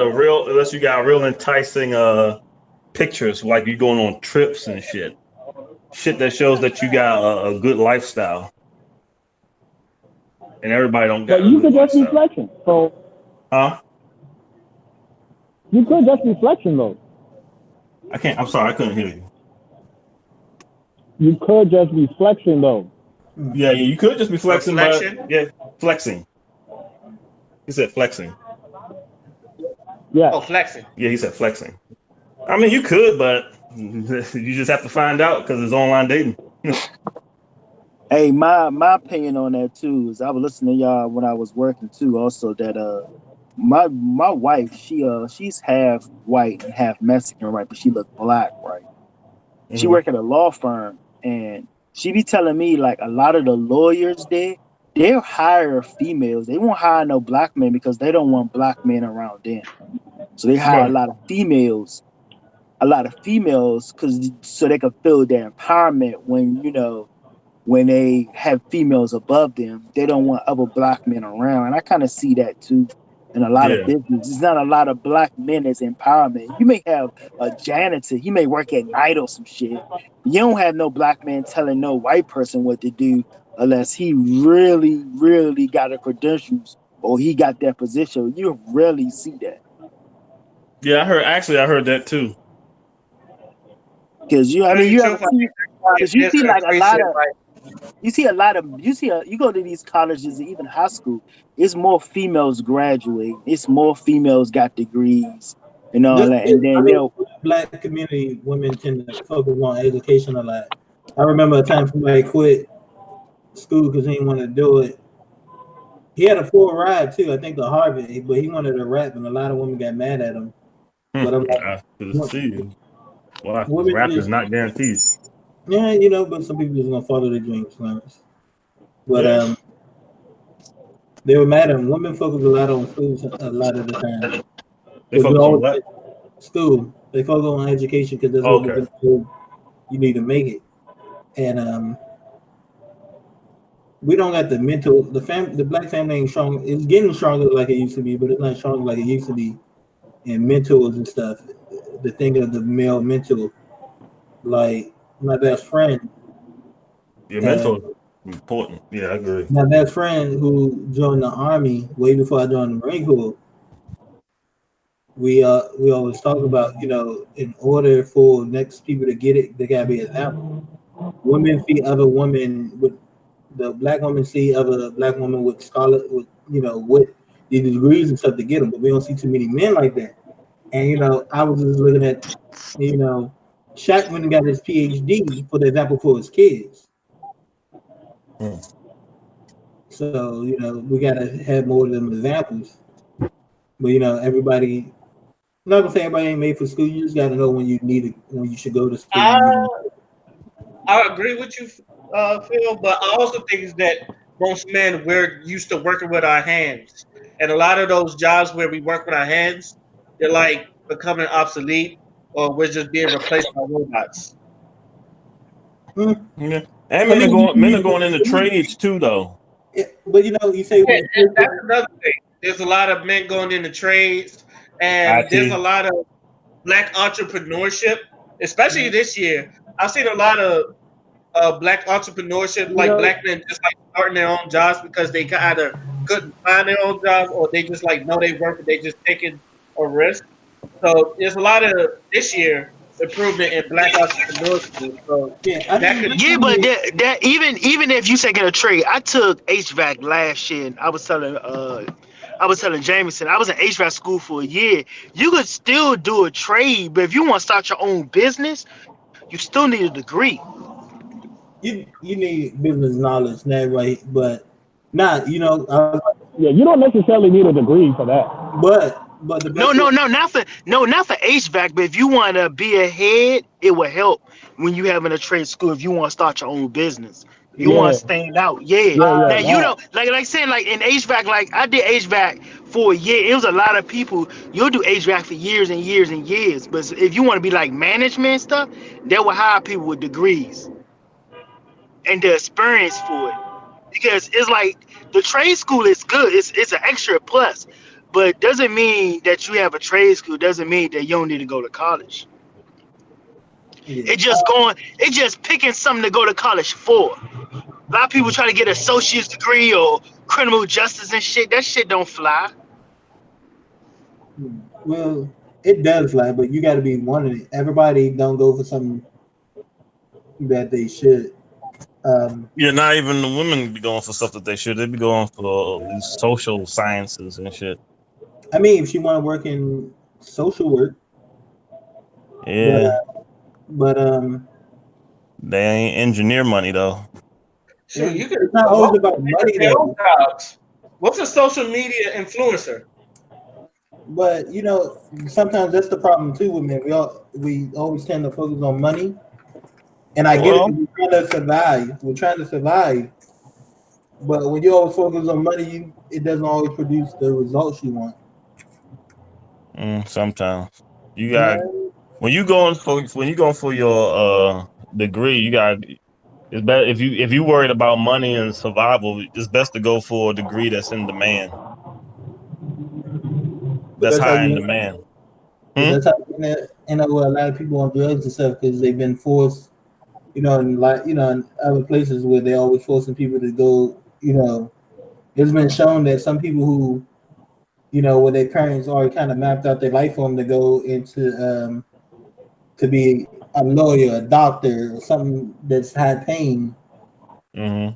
It shows that some of them people are not really that stable unless they wanted to do it. Now, and I listened to a motivational speaker named Eric Thomas.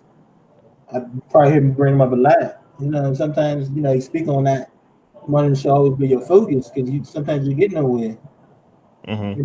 There's a lot of times where the people on his team now.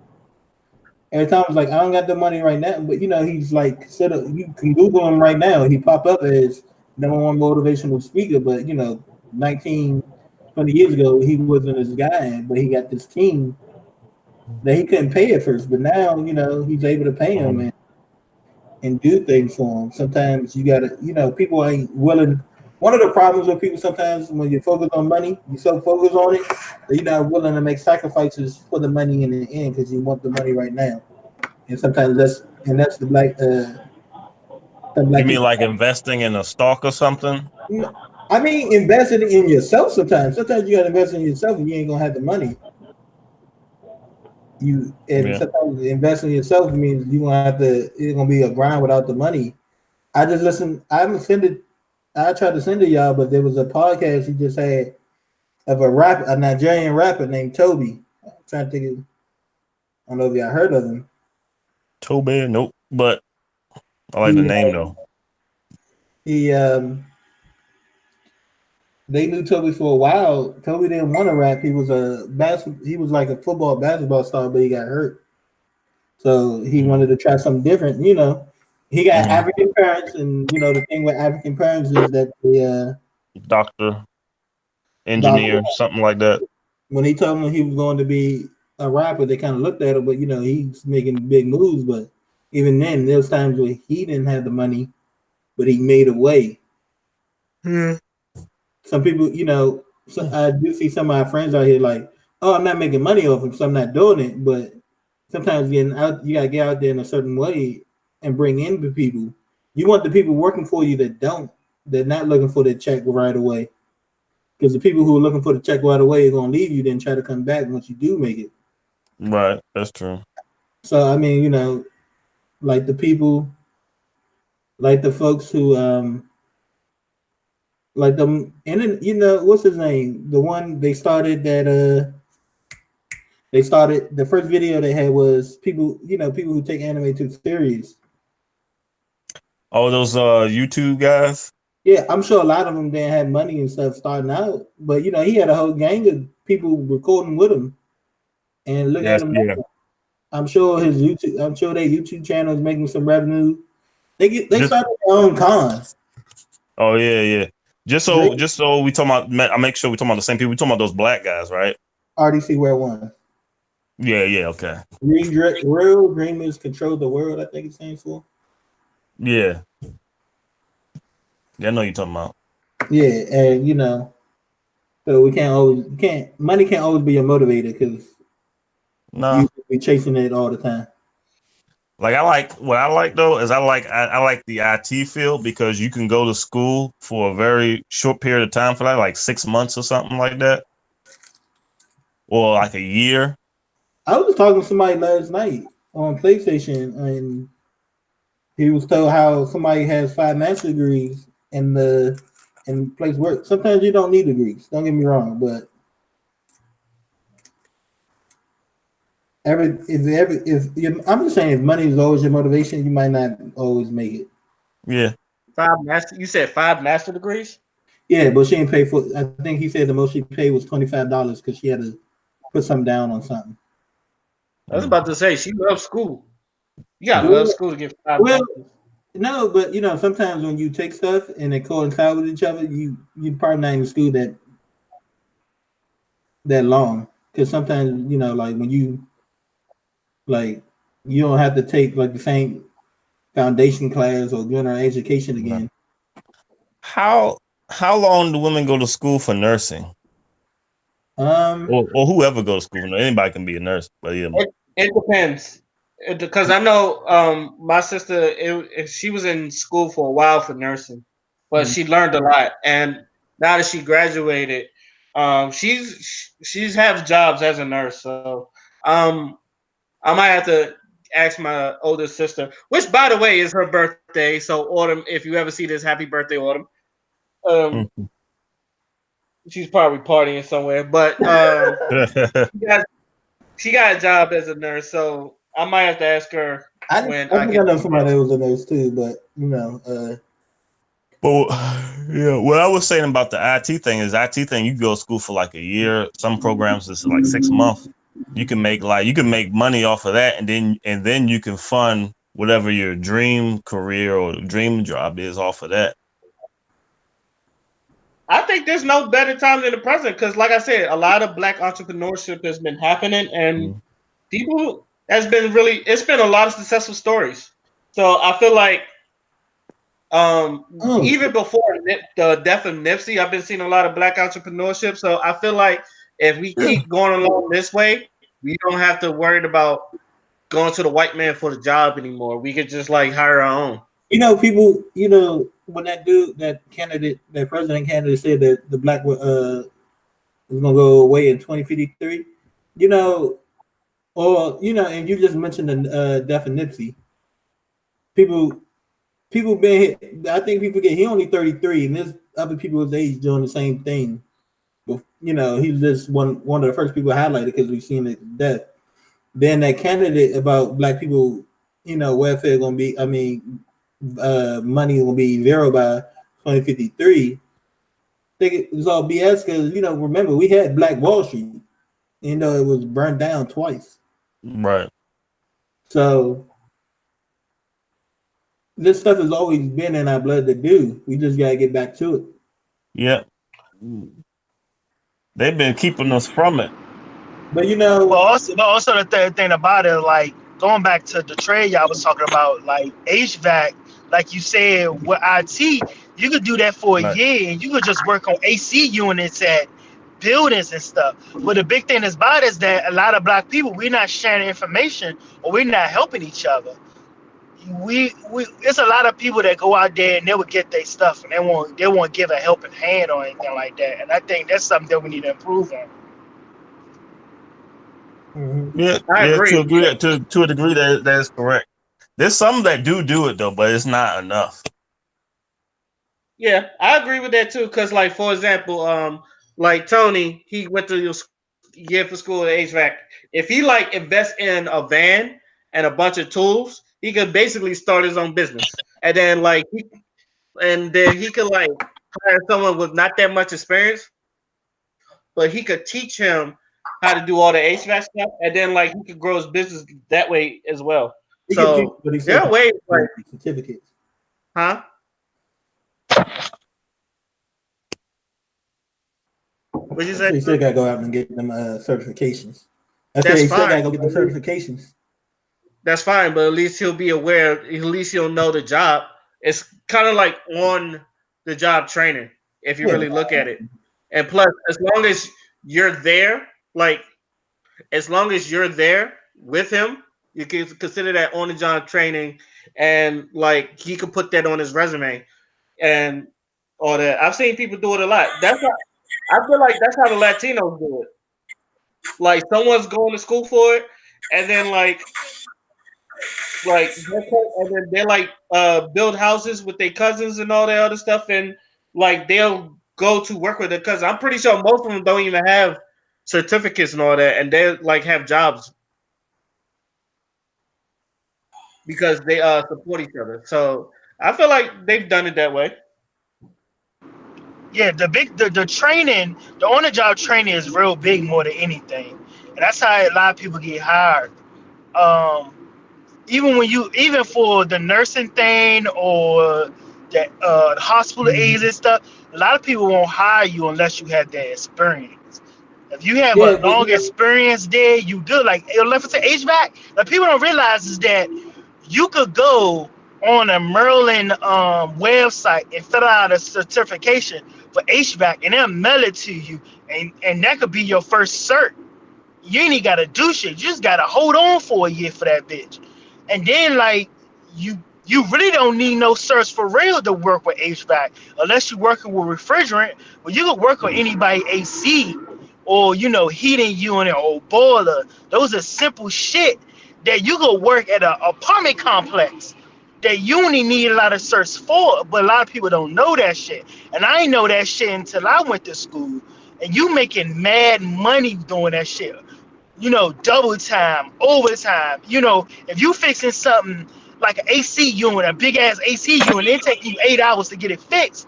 That's all that money is coming to you if you know how to do your shit when you got your parts and your tools. But like old dude said earlier, it's like you gotta sacrifice. You can't think of the big money now. Sometimes you gotta think of the short money now and think of bigger money later on.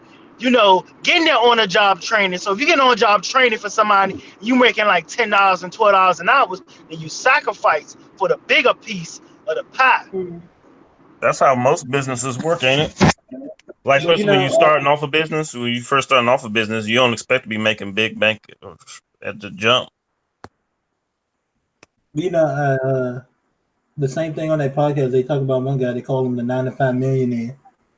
He took his money and he took it and started investing it in houses and start flipping houses. He even started showing his kid. He gave him a bank account. Like, okay, put in the bank. You can like they had allowance, but he was showing them like, okay, you can put it in this bank.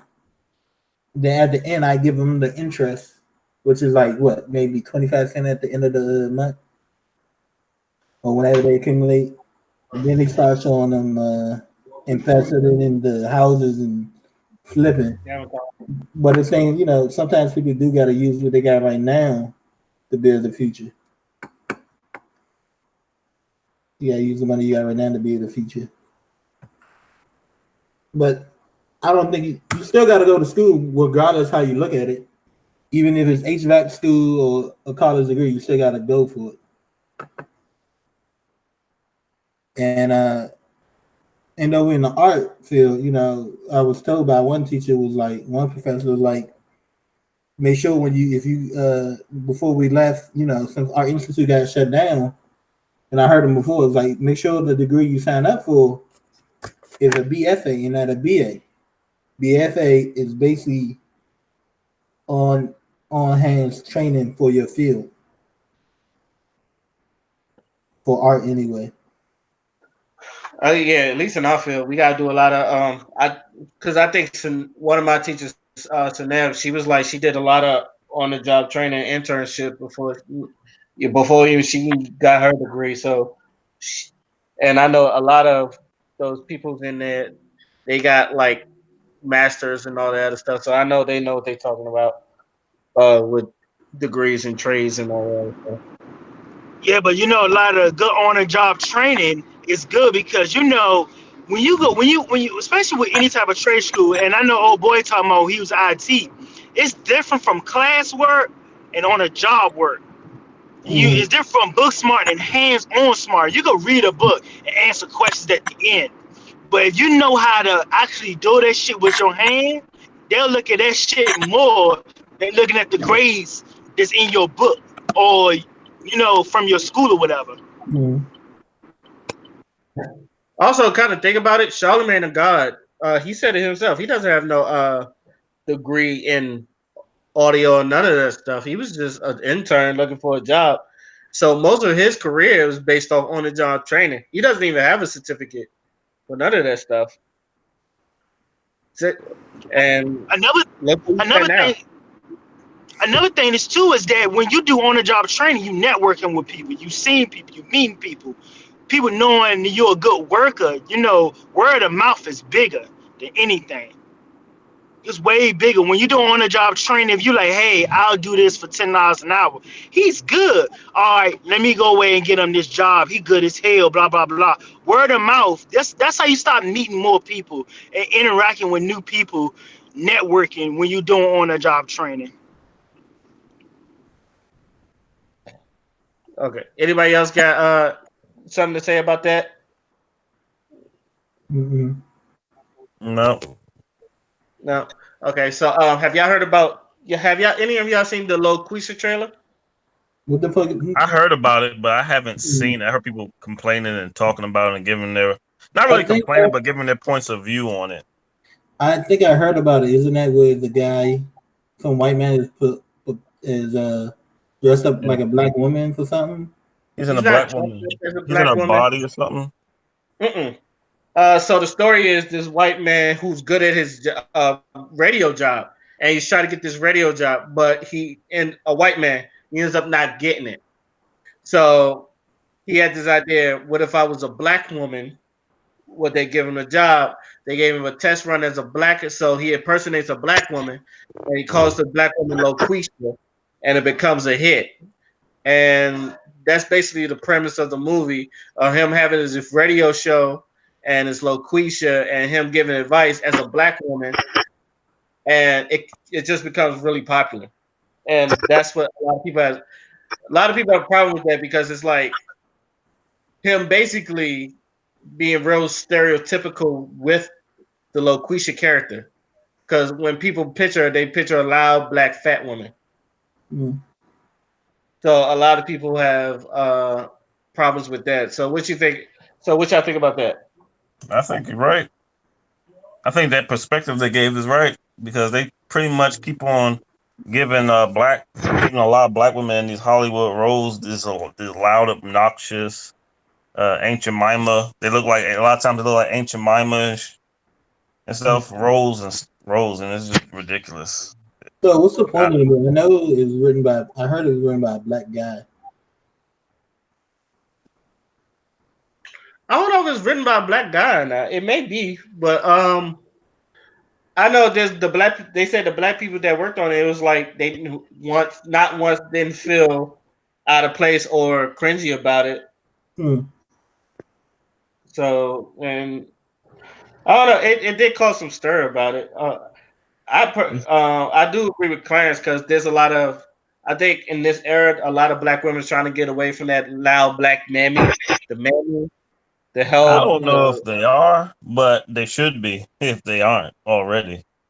I think the only person that's really doing that now is Tiffany Haddish. But I feel like I don't know. I feel like she being her. You was breaking up. You feel like she was being what?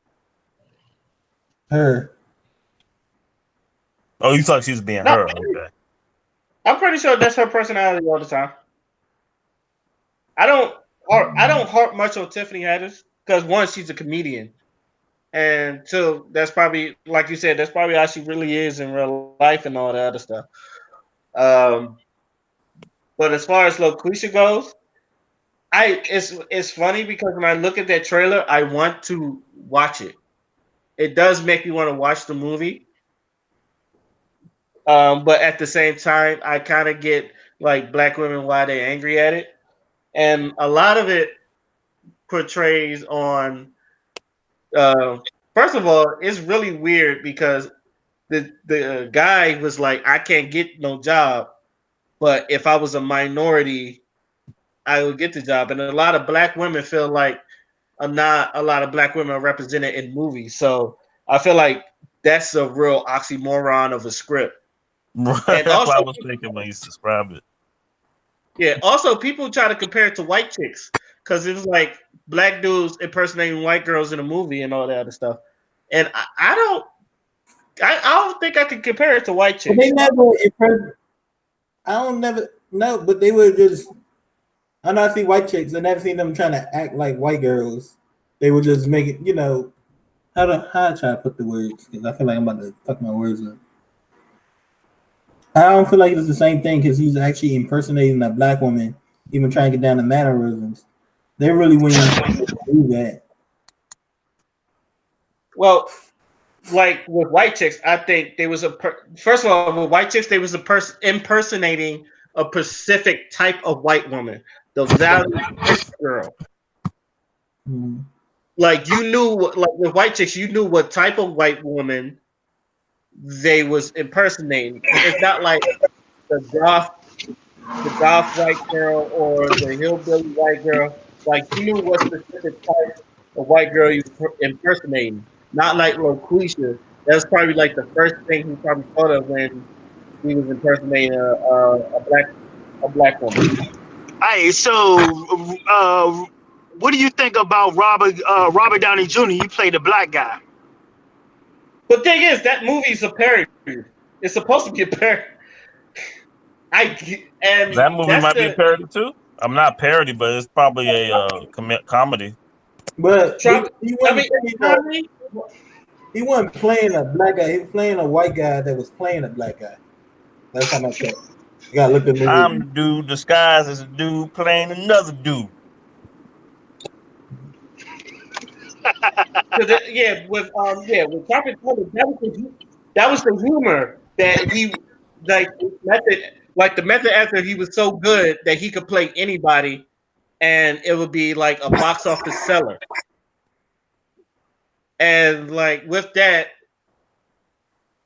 I'm trying to explain this well. Like him, It's a crazy movie.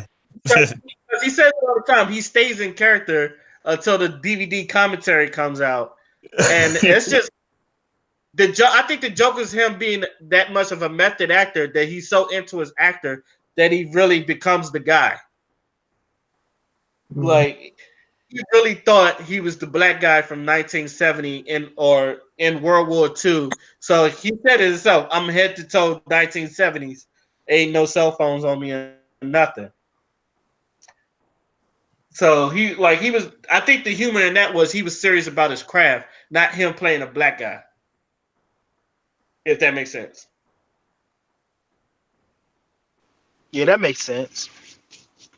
Does it? Does it make sense? I don't know. I like the man, bro. No, that shit was funny.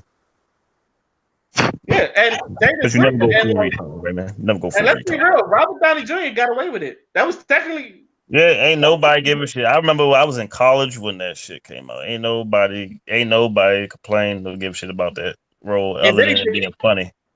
that was his that was most people's favorite character. Yeah, it was. It's especially when like Brandon T. Jackson said nigga and like Robert Downey Jr. punched him, and then he held him, and he's like, for 400 years that word is. And like Francis T. Jackson looked at him like he was crazy, like That you're movie was laughing now. funny. That scene was very funny. That movie was funny. So like this movie, to me, this movie has me interested enough that I want to see it, and but I do feel like the complaint about the movie is fair. Yeah, I think so. I think Also, it's since just we the on the, point where a lot of conscious black women, they just like the conscious ones anyway. They're tired of being depicted that way in movies generally. but this is why I say start your own media, and Yep. I say this all the time: start your own media. You make your own characters. That Yep. way, you don't have to. Because I feel like, well, media does it the best. We do kind of like make our own characters, but I feel like every time when this type of opportunity comes up, everybody's complaining for the white man to like look at as different, and most of those white men has never talked to black people in their life, so they'll just depict of like What one of they my friends see. said, what they see on TV or what they see in the movie, and that's not right. So, which is why the '90s to me was so booming, because you got to see black directors doing black movies and seeing us in different light.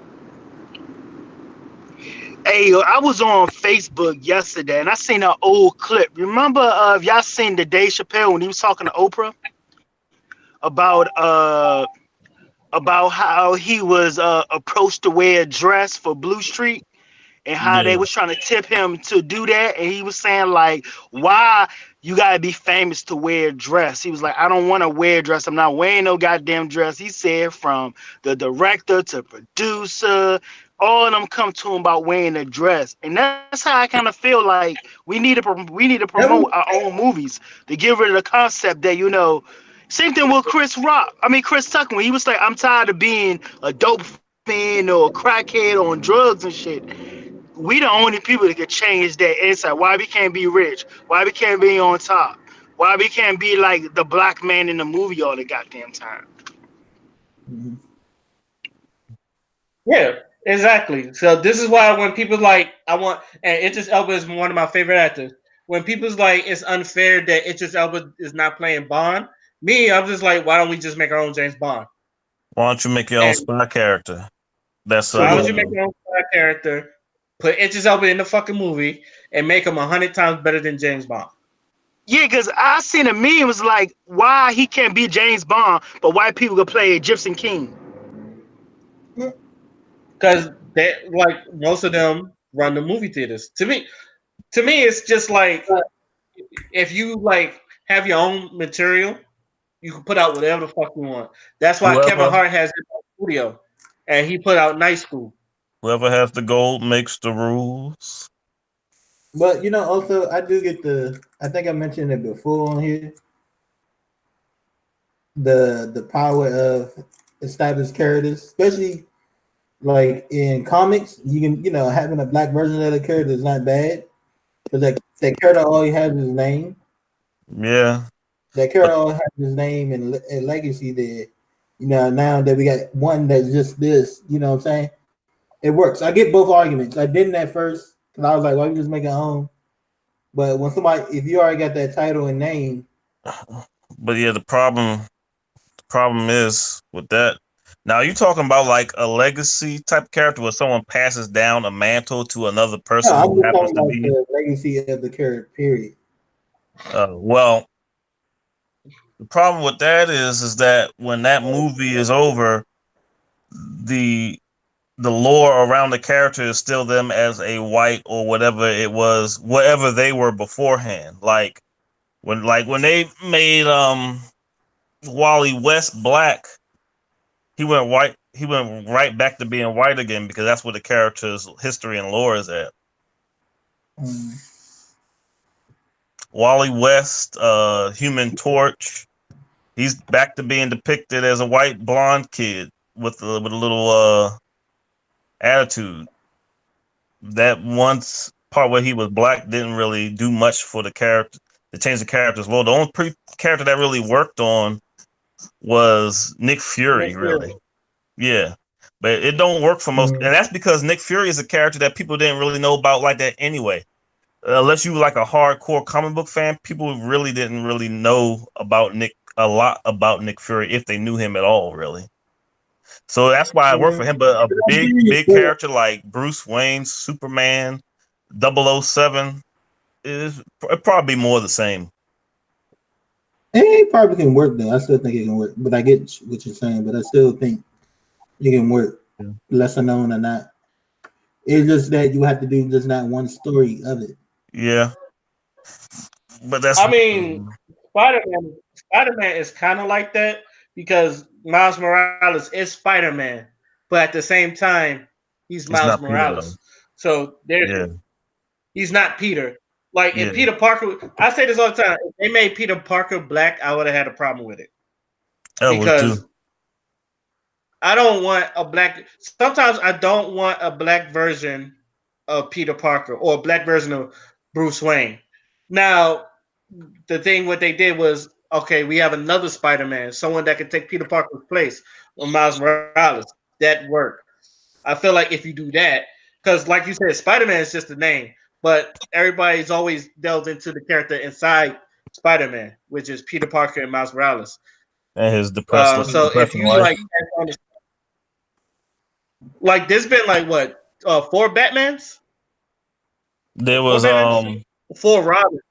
there was a black guy who was Batman when Batman got his back broken. There was that religious guy on it was that real religious guy on the Arkham Knight who you would like meet on like the rooftop. Anybody play that game? I know what you talk about. I just can't He remember his wear name. red and white. He like make a lot of religious references, but yeah, he took Batman's place after Bane broke his back. I can't think of his name right now, but yeah, he took his place after Bane broke his back. And then it was Dick Grayson was Batman at some point. But like I said, these people who they pass the costume down to, they never stay. They never stick. They always go right back to being the same guy again. But you know why? That's just because people can't look out. It's the fact Nerds of it's not the fact of killing your heroes off them. They don't. Yeah. They don't complete the hero's journey. Yeah, and people don't like change. Nerds don't like change. Nobody like change. Yeah.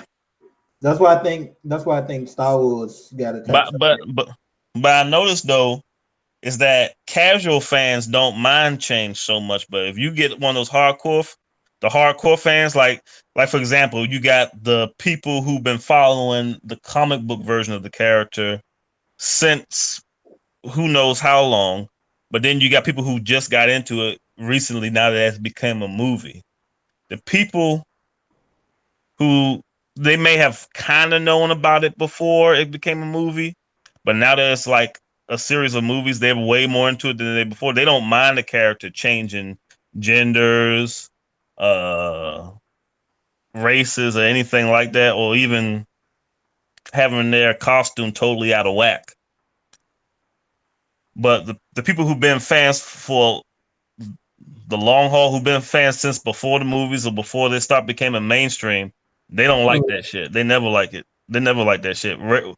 Rarely. Yeah, that's just weird to me. But people, I don't think so because you identify with the character and everything that's about him. I think it's weird because it's okay. Like Sonic, for example. Nah, I think it's weird due to the fact because it's fictional characters and stories can be written 1,000 different ways. The fact that you can't let one story, the fact that you hold on to a certain way a story is or character art is what makes it weird. It's fictional. I think it's because when you first see a live action or a film depiction of something, you want it to be as close to the still shots as possible. Like for example, with Lord of the Rings, I think Lord of the Rings did a good job because they kept real close to the book, and since it was in visual form, it was something to see because it was a visual form, and you coming from a chapter book to a visual form. But if they change too much, then it's not the same. It's not the same fantasy or the same lore that you was used to if they change it too much. Yeah, that's weird. This is weird to me. It's not based on something real. Don't matter if it's not based off anything real or not. But It's it's a fandom. It's a whatever. fandom. It's just weird to me, Clarence. You can't. I don't think you can say anything to me right now that's gonna make me. Oh, I understand. No, it's just weird to me to hold on to fictional characters, especially ones you didn't create, into a certain way to the point where you take ownership. Well, heroes have an impact on people. They always have. I'm not saying they don't, but there's thousands of different. I'm not gonna say thousands, but there's different stories to be told. You can, Yeah. Sometimes one stories. of my Sometimes some biggest stories things live with too long people. too. Sometimes some things need to die. Yeah, Some but things need to die one of off, my like anime. That's what I don't think like about anime. Some animes is no, that don't the even. characters don't go on forever and ever and ever and ever.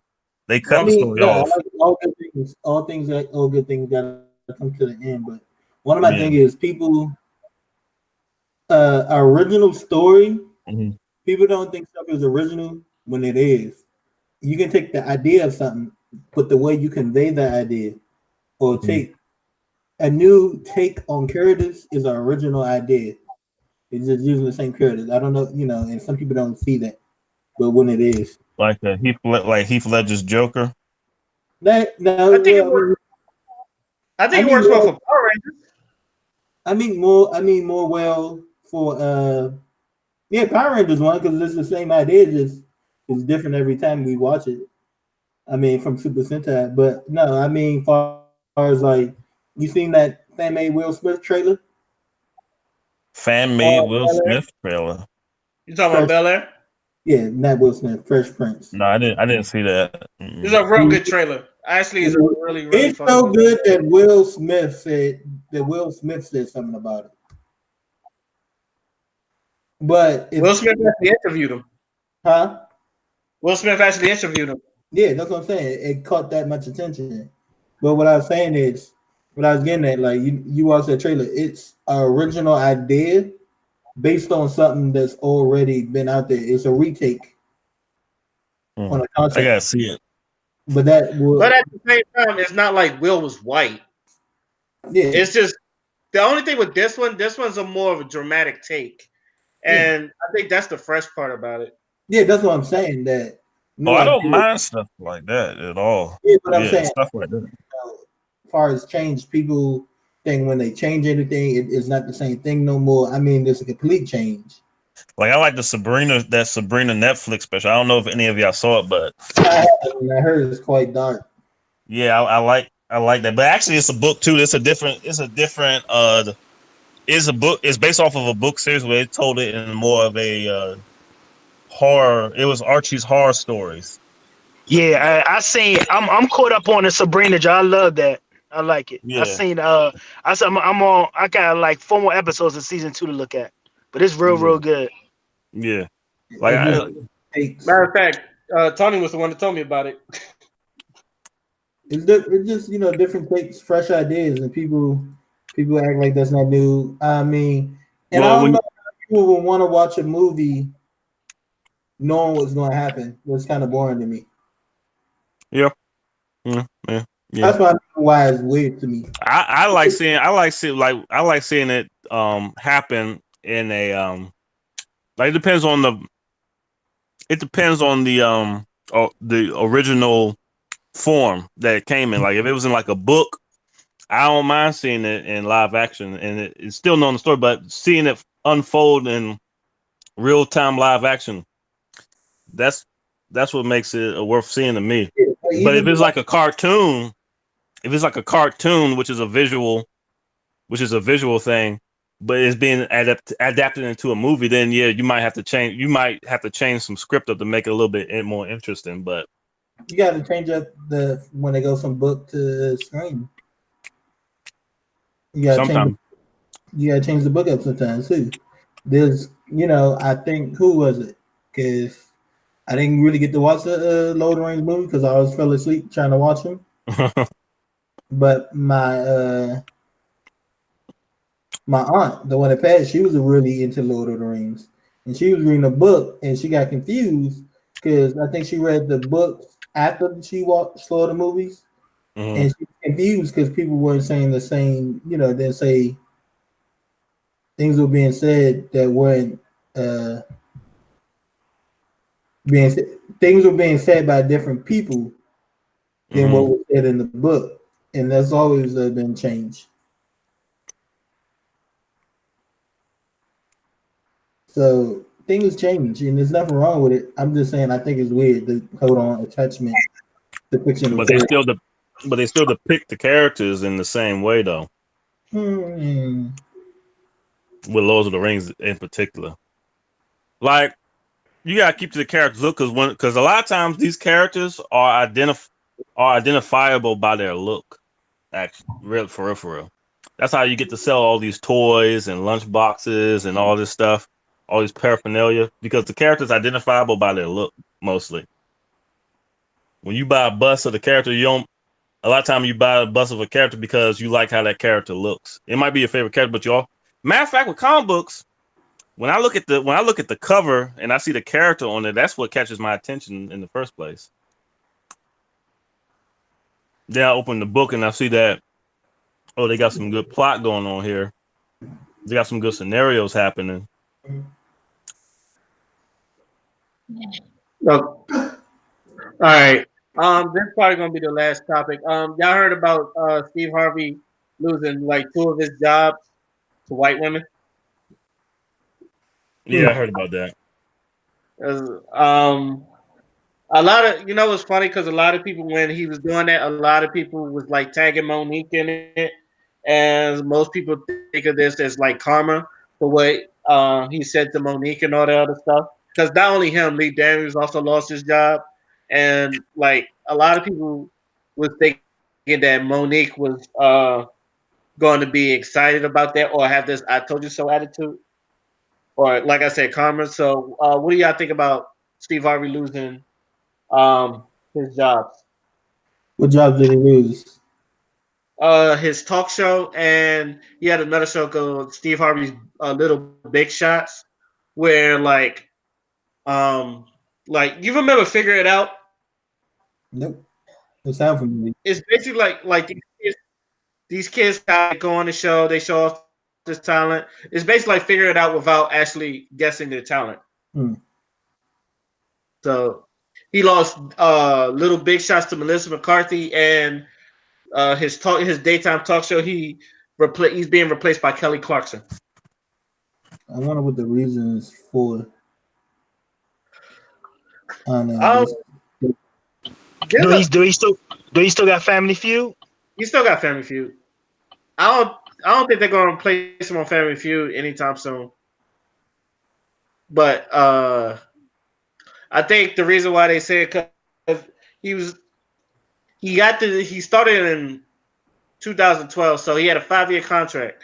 So when he upped it, he had since he was bringing in revenue, he was like had more control and like more independent.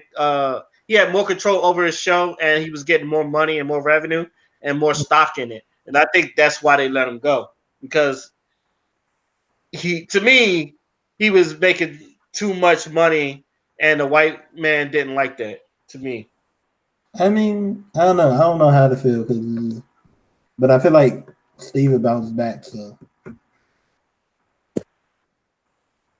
what do you think, Clarence?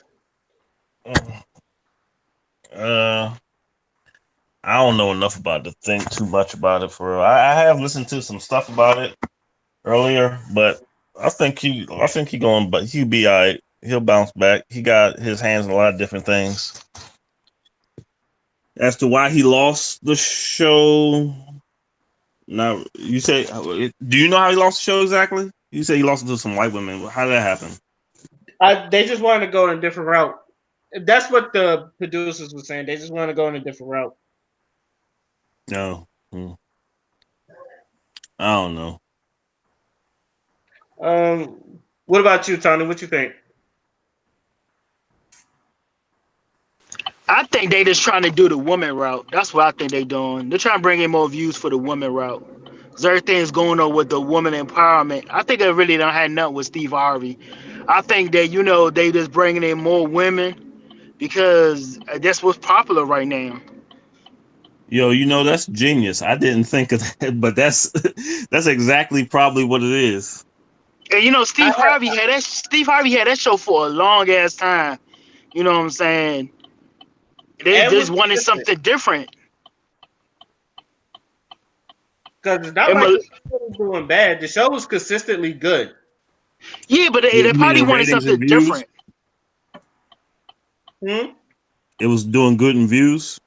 It was doing good in views. A lot of his YouTube clips went viral off of that. Especially you seen a couple of them. A lot of his views on YouTube, it goes viral. Like his Family Feud thing goes viral because Steve could hold an audience. Yeah, he Yeah, can. Um, He yeah, you got go with all this. presence. He got presence, But definitely. But I think they just want to shoot for females right now. Melissa McCarthy, she did a big thing with Saturday Night Live. She got real big with that shit when she was playing Spicer with Sean Spicer. I mean, I think it's going a that's funny. female thing That right was now. funny. That was funny as hell, yo. When she moved the fucking the what's the name when she was at the The podium the pole and it when she had was the wheels and podium. stuff. And when it had wheels and Yeah, she was chasing the people in the crowd and stuff. That shit was funny as hell. But I think they're just shooting for females right now. So they probably gonna try it on. But Steve Harvey, he ain't broke. He gonna find a job.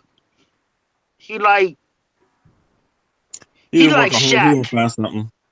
He like Shaq. He gonna get into something. The man don't sleep, so I mean, he gonna gonna be up to another project anyway. the funny, what's the funny thing, Tony? You say that because I said this too.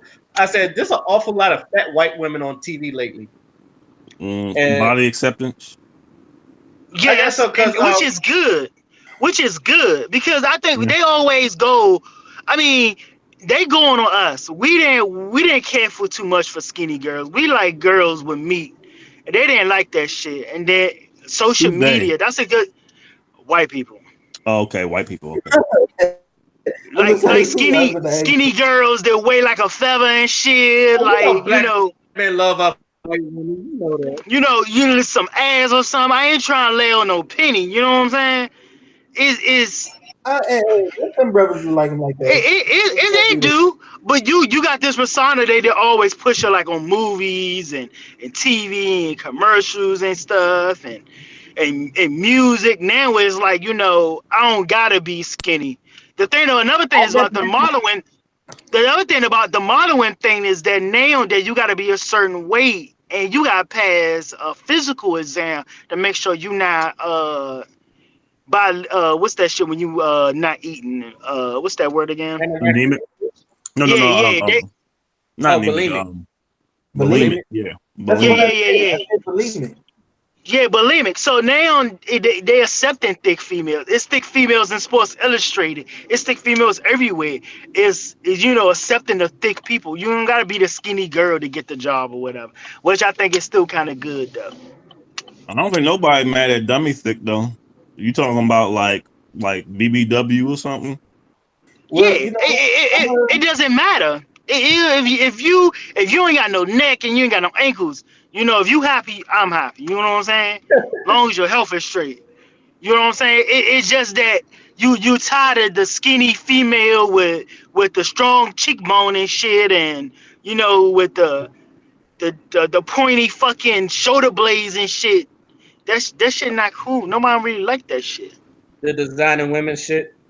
Yeah, that shit is stupid. And it's like if you not thick or if you skinny, it's almost like the military. If y'all know the military still got it where you gotta be this certain height and weight. And it don't work out for minority females because minority females they thick automatically. You could be thick and have Especially a the kid. Samoans. Yeah, you could be I thick. don't really You know. could I be don't thick. really know if they born thick. I think it's what they be eating. No, I know they yeah, got that thick too. asses. They got thick asses and shit. But But well, they I don't know. the whole body though, I don't know about all that. Yeah, but it's like they still got the measurements and everything as far as a Um, skinny white female, I'm but it's lost. acceptable Oh, though. come again. Come again. They still got the measurements of a. Skinny They white got the female. measure. Yeah, they got the measures of a white female for males too. So it's like if like right now I'm overweight. I'm 5'7" and I'm 190. 5'7", 190. Yeah. So I'm overweight. You know what I'm saying? Yeah. And shit like I'm that was 180. so it's like Yeah. females, they could be thick. They could be thick, or they can have a baby and they can have them baby hip and hips, and they could be overweight and they could fail automatically just because of that. So hopefully, that would transition into the military too. But I mean, the It accepting. depends. Yeah, But it weight, depends. a lot of times, Military. weight could keep you from doing certain things that they might need you to do in the military, though. Nah, women have more fat than Nah, men. I know nah. that, but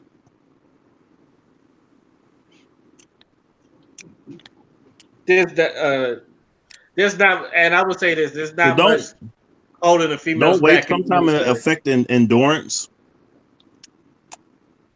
Depends. Um, Depends. it's just that in the military they could do less push-ups, less sit-ups, and they don't have to. Their run time is not that major. It's not. I mean, and it depends on the branch you're in, because our fitness is totally different than the Navy. I know because my best friend in the Army, they just got a whole new routine. I know they were trying to change the routine for the Marine Corps to make it even more Oh, tough. I'm in the army now. They changed that shit in September. You gotta do some GI Joe shit this time. You gotta throw a fucking ball. You gotta lift up a kettlebell. You gotta drag a dummy. You gotta do all that shit and do You a know two what? mile run. They My basically Well, friend, got the, CrossFit. the whole You want world to ain't do CrossFit inclusive. shit? no, my friend showed me that, and I was like, there's a better test that the Marine Corps does. It tests the same thing for all of that. What they do? It's a lot. I don't remember it, but it's Uh, called combat test. We do it we do it in a full cami uniform, boots and everything. So the first thing you do, one of the first things you do is an 880 sprint. So a half a mile sprint. And then after the sprint, or before the sprint, I can't remember. You do so it's before the sprint. So you do ammo can lifts. And ammo can ain't easy. So you do ammo can lifts. A perfect score for most people is like 100. But then after the lift, you gotta do your 880 sprint. And it's not a joke. Cause Personally, you I think that's stupid. huh? I personally think that's stupid. I think just push up. I can understand push up, sit ups, and run. That's just easy. Like that's not like It's when you easy, but it's not training, stupid. No, it's not like like that they shit. really is really for combat endurance. The other test is good for general. The reason why they changed it, Marine Corps has two tests, but then after that, you got to come back. You got to do it's like you got to do this little small little course where you kind of sprint. You got to come around this cone, drop down. It's a lot. I can't remember it all, but I feel like it's testing the same thing that the Army doing. But the Army is doing a lot. It's not really stupid, right? I think you have to see it in action, because it's a combat fitness test. It's not just a regular PT test. Hey, so back on the subject, y'all think it's good for the type of females like the thick females that be on TV? Think that's acceptable, or y'all agree with what I I said mean, earlier? anything could be acceptable, but you Mm. know, it's whatever.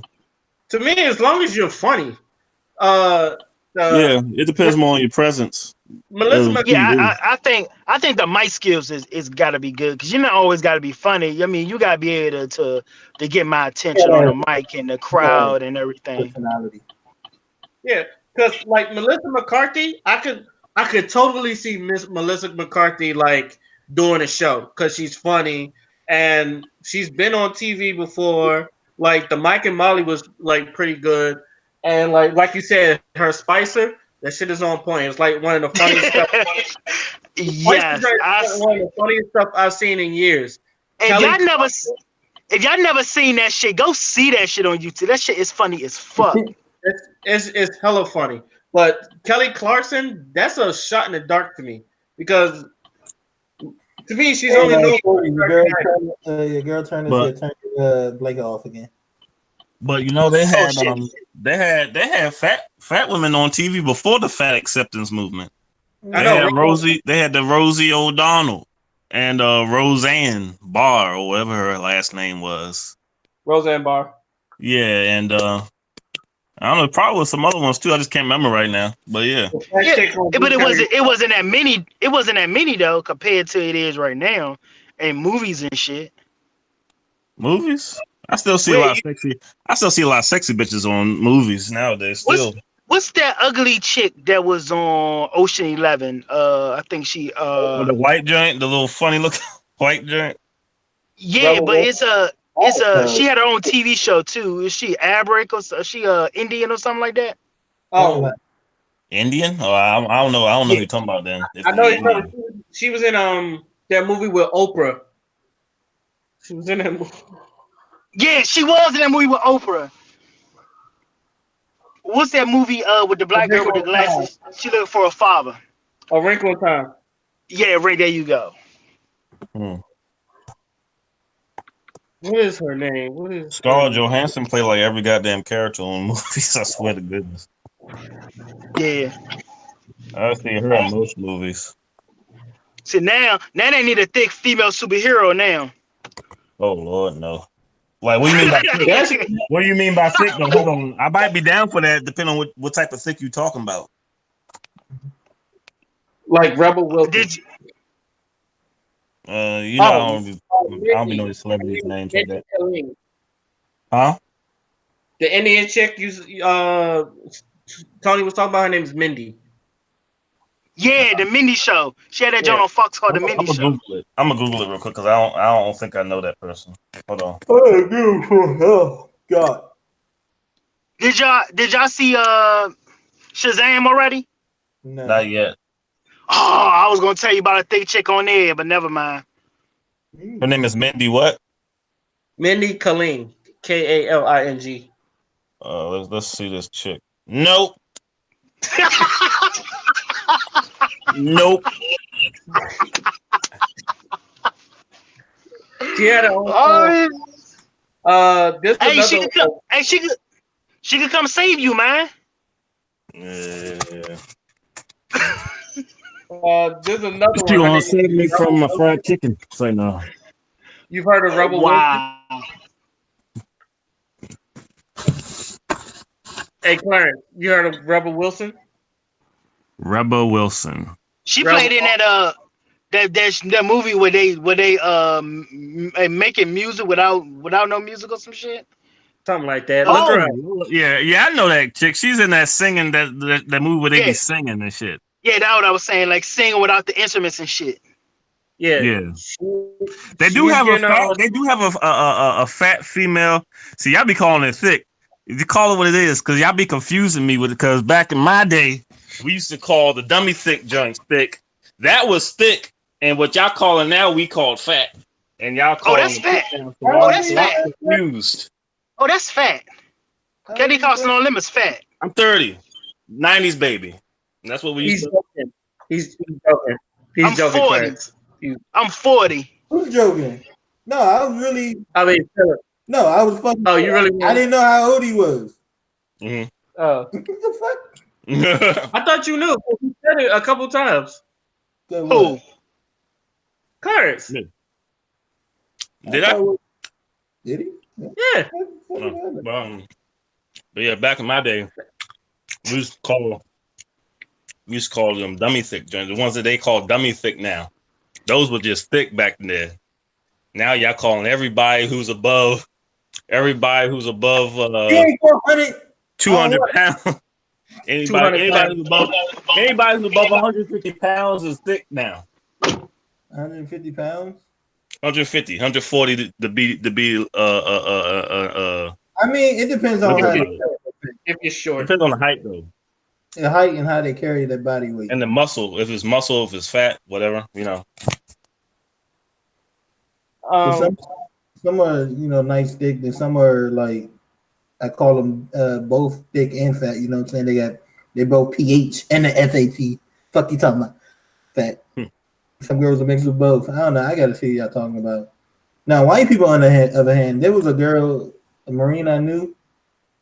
She was a mixed girl, but she mostly looked white, and she had the bodacious booty. Boy, she had an ass on her, thick in the cami stick. What I mean, you know what I'm saying? And white dudes would call her fat. I need an example. The What celebrity would you compare her? Would you compare her to? If you could find like something that was similar, there isn't any. that I can think of. No. Video game character maybe. No, I don't look at video game characters like that. Shit, I did Chun-Li. Everybody dates Chun-Li.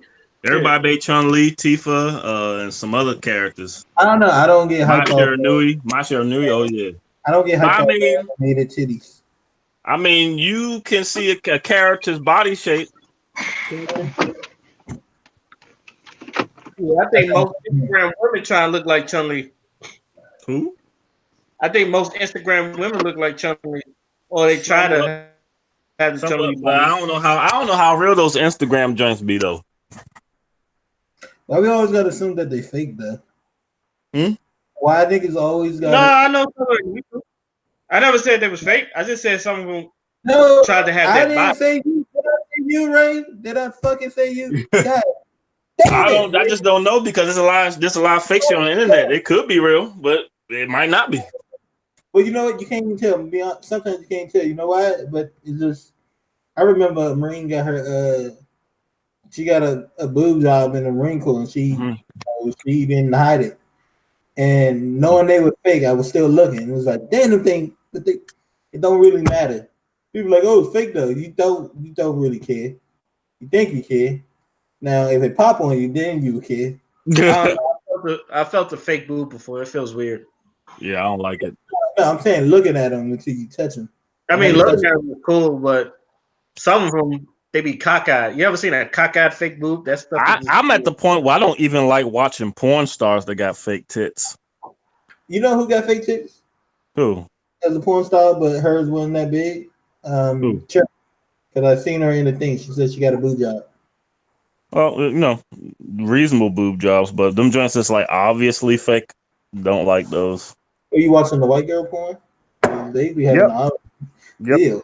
I can't stand. I don't know. I just don't like white women. They're so unattractive. Not all of them. Yeah. I'm attracted to all women as long as they're the attractive ones within their race. I'm attracted to all women, but the black women just look way better than anything. Yep. Call me racist if you want. You fuck. You heard me. Racist. Like no. I said what I said. That's Where's your inclusion? Where's the inclusion? Fuck white people. Oh, yeah. And on that note, we're going to don't kill Whitey. And on that note, we are going to close the show down as usual. We're gonna have our final words, and we're gonna start with first Black Ginger. You gotta start with me. I don't like that. Because fuck you, Raven. Fuck you. Is that your last words? No, it's not my last words. I don't know what my fucking last words are right now. Come back to me. God damn it. Okay. Shining Wolf. Why you always gotta go to me next? Jeez Christ. There's only 3 of you. Oh, well, in that case, I don't know. It is. I don't even remember everything we were talking about. Oh, you know what? I got my final word. Being from the DMV area, the DC area, PG County, born and raised. When I spend most of my days. We didn't have too many celebrities going up, and some of them I didn't realize were from me until I got older. We had we got Dave Chappelle that a lot of people don't even know from DC. We had Martin, we had Maya. Who I'm forgetting? I feel like I'm forgetting somebody. We had the infamous Rayful Evans, the third. Edmund, Best whatever. drug dealer ever. I mean, that's not something to be proud of, but he wasn't a violent drug dealer, supposedly. But, and we had our local heroes like Chuck Brown. But, I'm happy to see more people making out of here, from Wale to Logic, the Shy Glizzy. I hope the rest of them, Go Link. There's some more that I'm still learning. Primo, the fuck is his name? The rapper named Primo, is it Primo Rice? I don't think that's his name. But want to say I'm happy to see that girl J. Cole is making it from here. She just did an episode of Wildin' Out and out of all of the DC comedians that we got so far, she the one popping the most. And just happy to see that people out here are making it. And I hope more people can make it from this area in a way, a more positive way. Just not, Okay. Tony, you got any last words?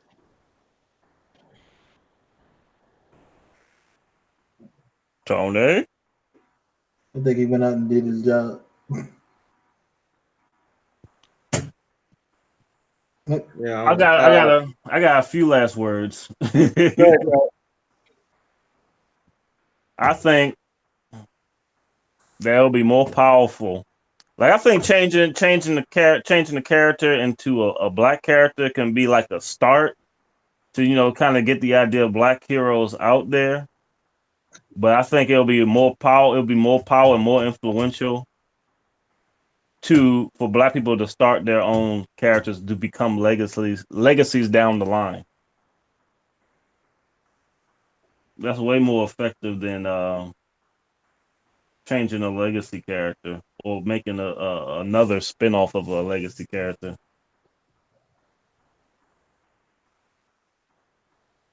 That's all. it? Yep, like Black Panther. But people doing it though. They're doing it in books. Like, I seen a lot, like this one called Excellence. Check out Excellence. It's a Image. Y'all remember Image Comics? They're not as popular as they used to be. Yeah. But yeah, they got this book called Excellence, and it looks really good. I'm gonna check it out. I read like a sample of it, but it looks good. It's a lot of it going on though. It's a lot of it going on. So we just gotta wait and see where it goes. Now that everybody's more into diversity now, we might actually get to see these things come up and it actually become something maybe. I think Image Comics just need some movies to get their characters out there. They're still the third largest comic. Really? Yeah, they still the third largest company in the world. You talking about they're not popular anymore? It's like you wilding. I haven't seen a lot of this stuff. Mostly what I see is Dark Horse, Archie from time to time when they do like licensed stuff, like with the Mega Mans and the Sonics and shit. Archie. Yeah, Archie. No, they still the third largest company. Just because you don't see it doesn't mean anything. It's your perception. Doesn't mean they're not out there doing anything. Like, I know I'm sure they are. I'm sure they are doing stuff, but they don't get spread around as much. Like, they don't even have an app on Google or anything, and they don't have a lot of their books on Google Play Store, any of the venues.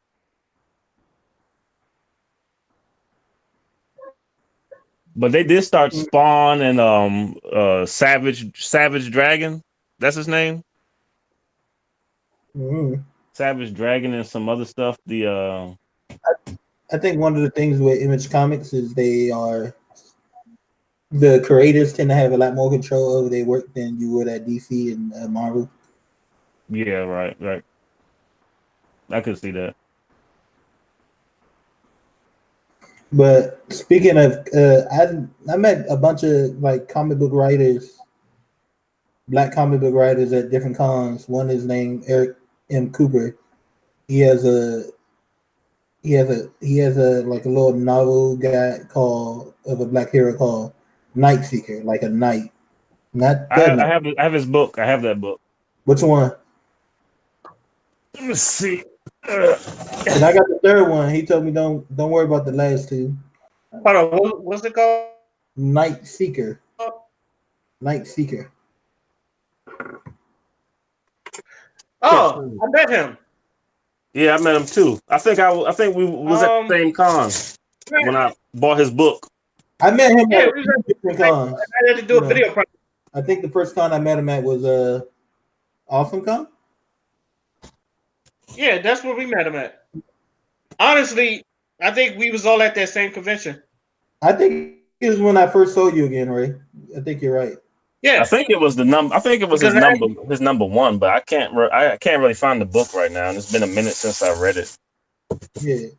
And this book really good. So yeah, we got more creators. I'm trying to do my thing.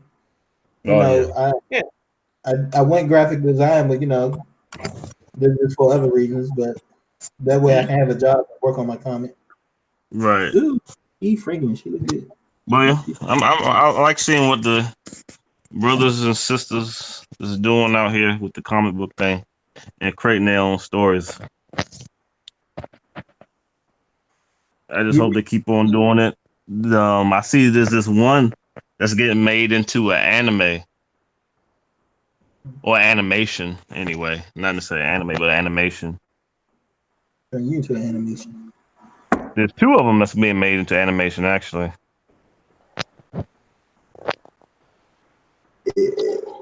Okay. Tony, if you still there, you got any last words to say?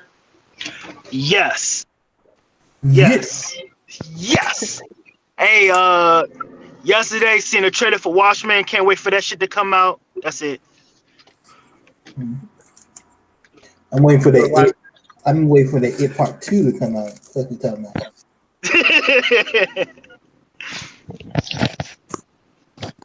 Okay. First things first. Again, happy birthday, Mo, the sister order. Pretty sure we're gonna be coming for. Huh? No, go ahead. Happy birthday to Mo's sister. First of all. Second of all, Black entrepreneurship. I hope I get to see more of that for the rest of this year and the years to come through. And also, don't impregnate twins. I don't understand why. We didn't talk about that one. Nigga, if you want to impregnate some twins. It's all you. I think it's stupid, but It's nobody's business. It's called polygamy. He made it. No, actually, it was not. He lied about the polygamy thing with her. One of the twins lied. They didn't know. They didn't know. Huh? They didn't know. No, he cheated on. He got one sister pregnant, then cheated on her with her twin. The twin was filed for it.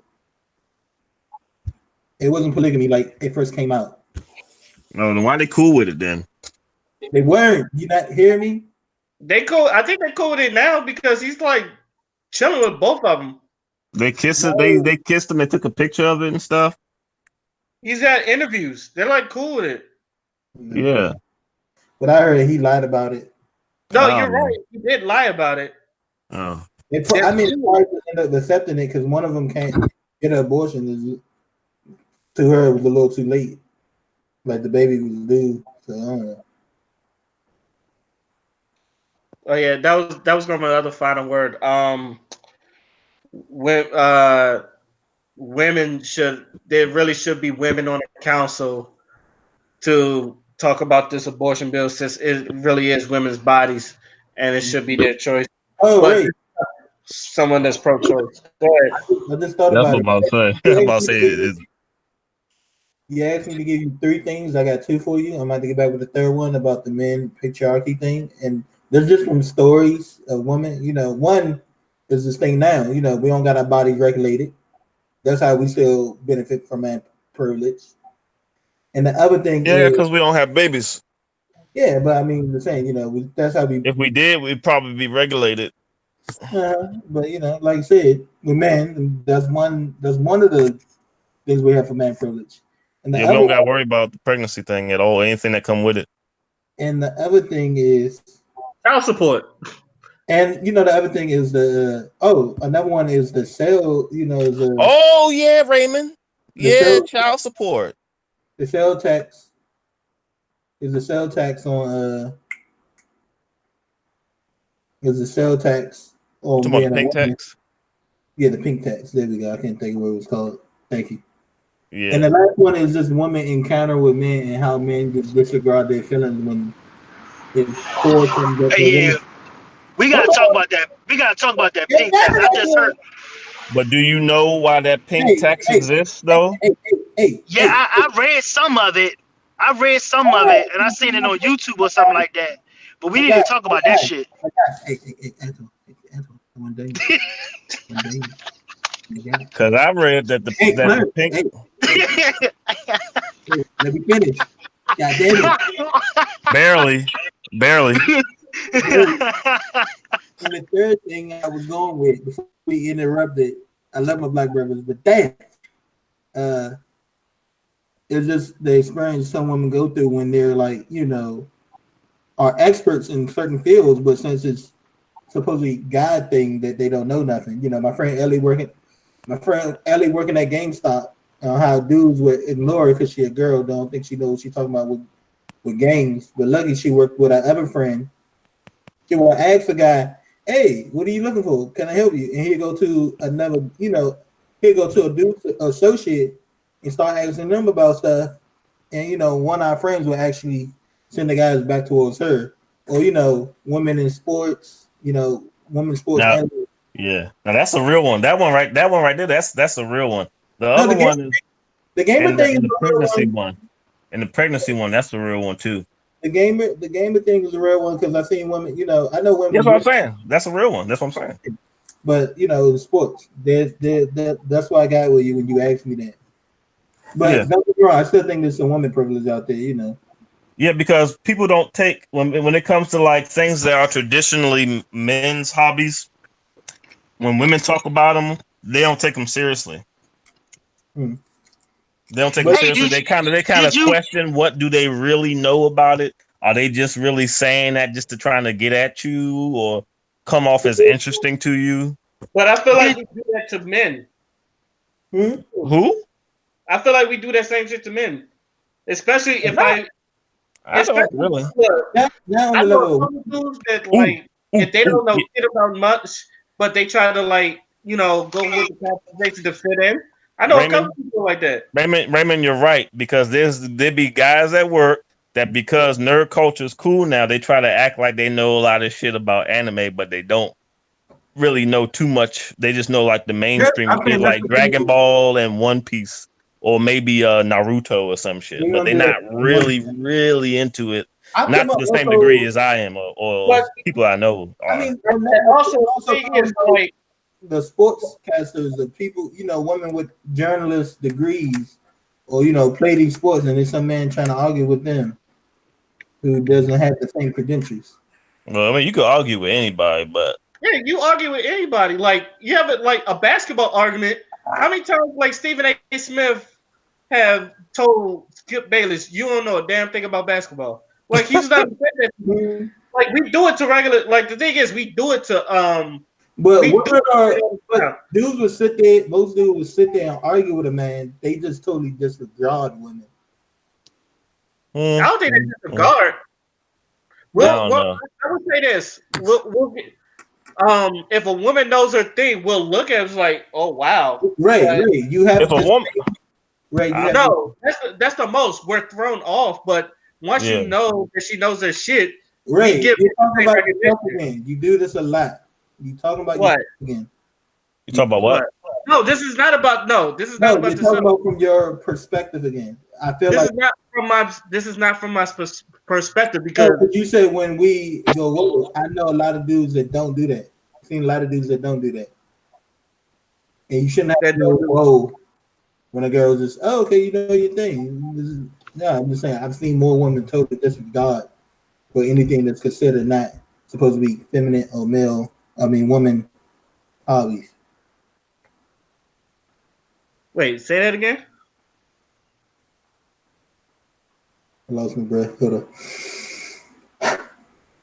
I said I feel like you look at your perspective a lot sometimes, and we shouldn't have to go whoa when somebody is just naturally interested in something just because you're surprised. It must not be into it. What I'm saying, there's a total disregard of a woman's thing. You and a few people you know might not be like that, but I've seen a lot of men who are not Okay, you. let me ask, okay, with that saying, let me ask you a question.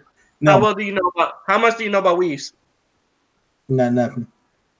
Okay then. So if you knew about weaves and sew-ins and you go to a hair salon and you could talk about a weave and a sew-in just as well as a woman, don't you think they'll look at you the same way? No, they're gonna look at They me and probably think I'm gay. they would they My probably point would. exactly. My point is they're gonna say what you know about all that. Or how do you know about how a sew-in works? I They're gonna be probably like, "You sure?" They be like, "You sure you straight?" That's what they gonna say.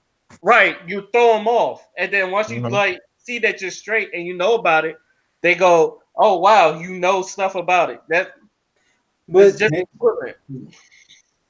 Like if I was to act like if I was all of a sudden knows like intimate details about the Twilight series, some girls probably look at you funny for that too. And I ain't talking about just the movie. I'm talking about like all that shit, the books, all that shit.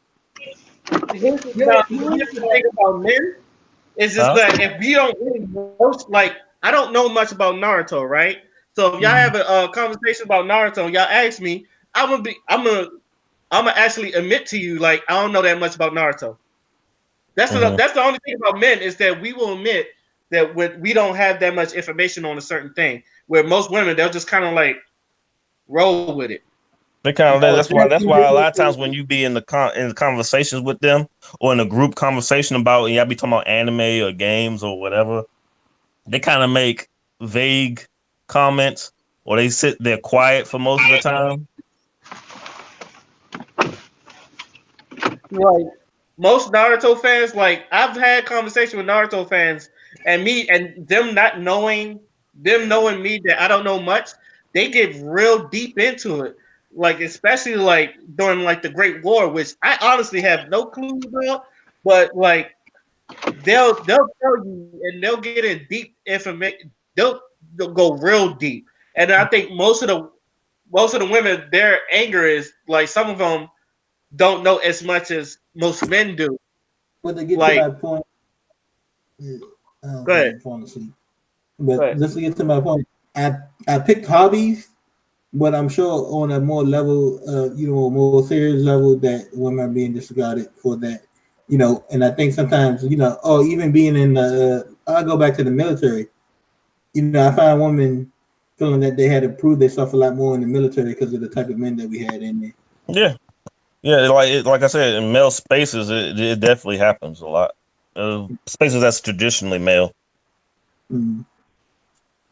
And that's saying that we don't have to work as harder. It's just Well, that's for one. That's one thing is traditionally male. Like women in the workplace. Let's be real, Oh, it's ooh, kind of ooh, fairly new. If ooh. you really look at life, Male nurses aren't taking that. Are kind of looked at funny. which is my point, is like because that's a woman's workplace. But let's be real, women working is more or less of a new thing if you really look at it from a lifetime standpoint. Yeah, it The is. men have always been the one working, and the women, you like caretakers or like their home being wives and all that other stuff. So like Taking women care of the working, next. like new, especially like things like sports is a male dominated field. So yeah, of course, in a male dominated field, a woman when she says something, you're going to be like I said, you're going to be taken aback a little bit. But once you know that they know their stuff, like a Jamel Hill, then she don't have to go through that no more because you already know your stuff. until the next male come along that doesn't know her. Well, And then but you this is just what I'm talk. saying. We Then always you have talk straight facts, and then he can't deny it. yeah, but the thing is, men do this all the time with men, like especially like with Yeah. basketball.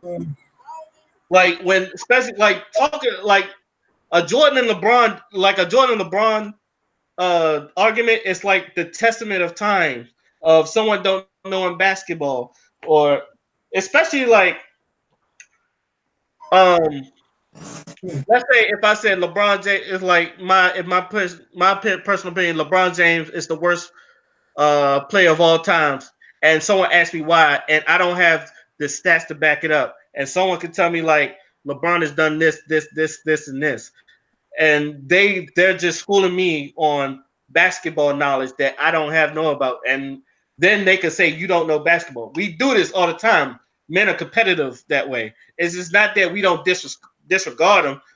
We just naturally go in that competitive mode of how much do you know, and Well, like that's why these men can debates are very popular. men seem to be able to handle scrutiny a little bit better than women can. So that's That probably what it is. that too. We scrutinize pretty much all the time. Scrutinize, challenge each other. And Shit sometimes talk. We women, shit talk each women, other no all matter the how, time. Hey, women, another thing is female being a player and a female being a player. It's like males can have sex a lot. You would be like, you would be rewarded or high five for that shit. A female be something different.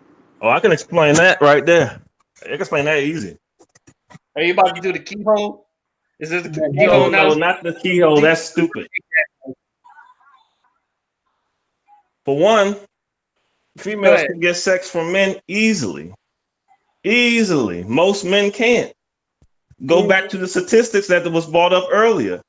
A lot of millennial men ain't getting ass because they can't get ass. They don't know how to get ass. A yeah, woman don't have to do much to get ass. All she gotta do, spread her goddamn legs, or do something flirtatious. The man coming straight up at her. A lot of times, women don't have to do a goddamn thing to get ass.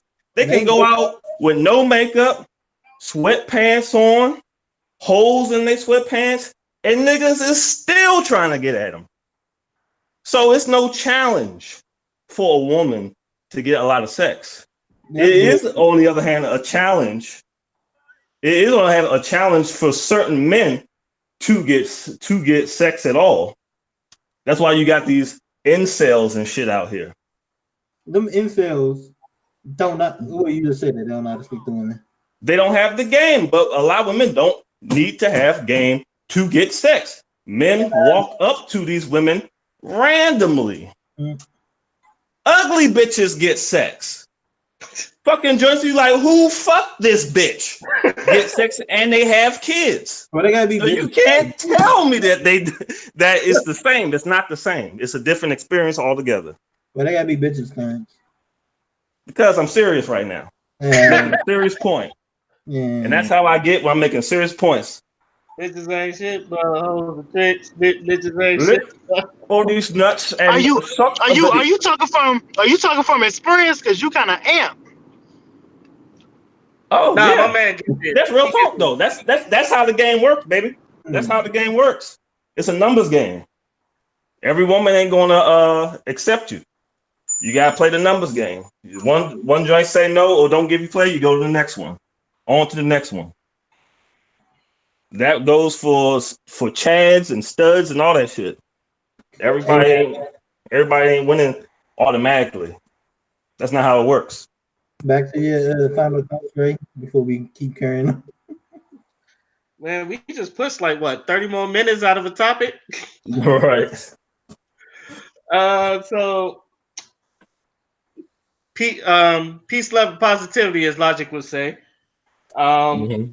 I would like to thank everybody who was watching on YouTube, and I would like to thank my cast, everybody on this panel. I would like to thank everybody here, and Yep. I'm gonna go ahead sign off. This is, you know what? Let me just say, and I'm signing off too.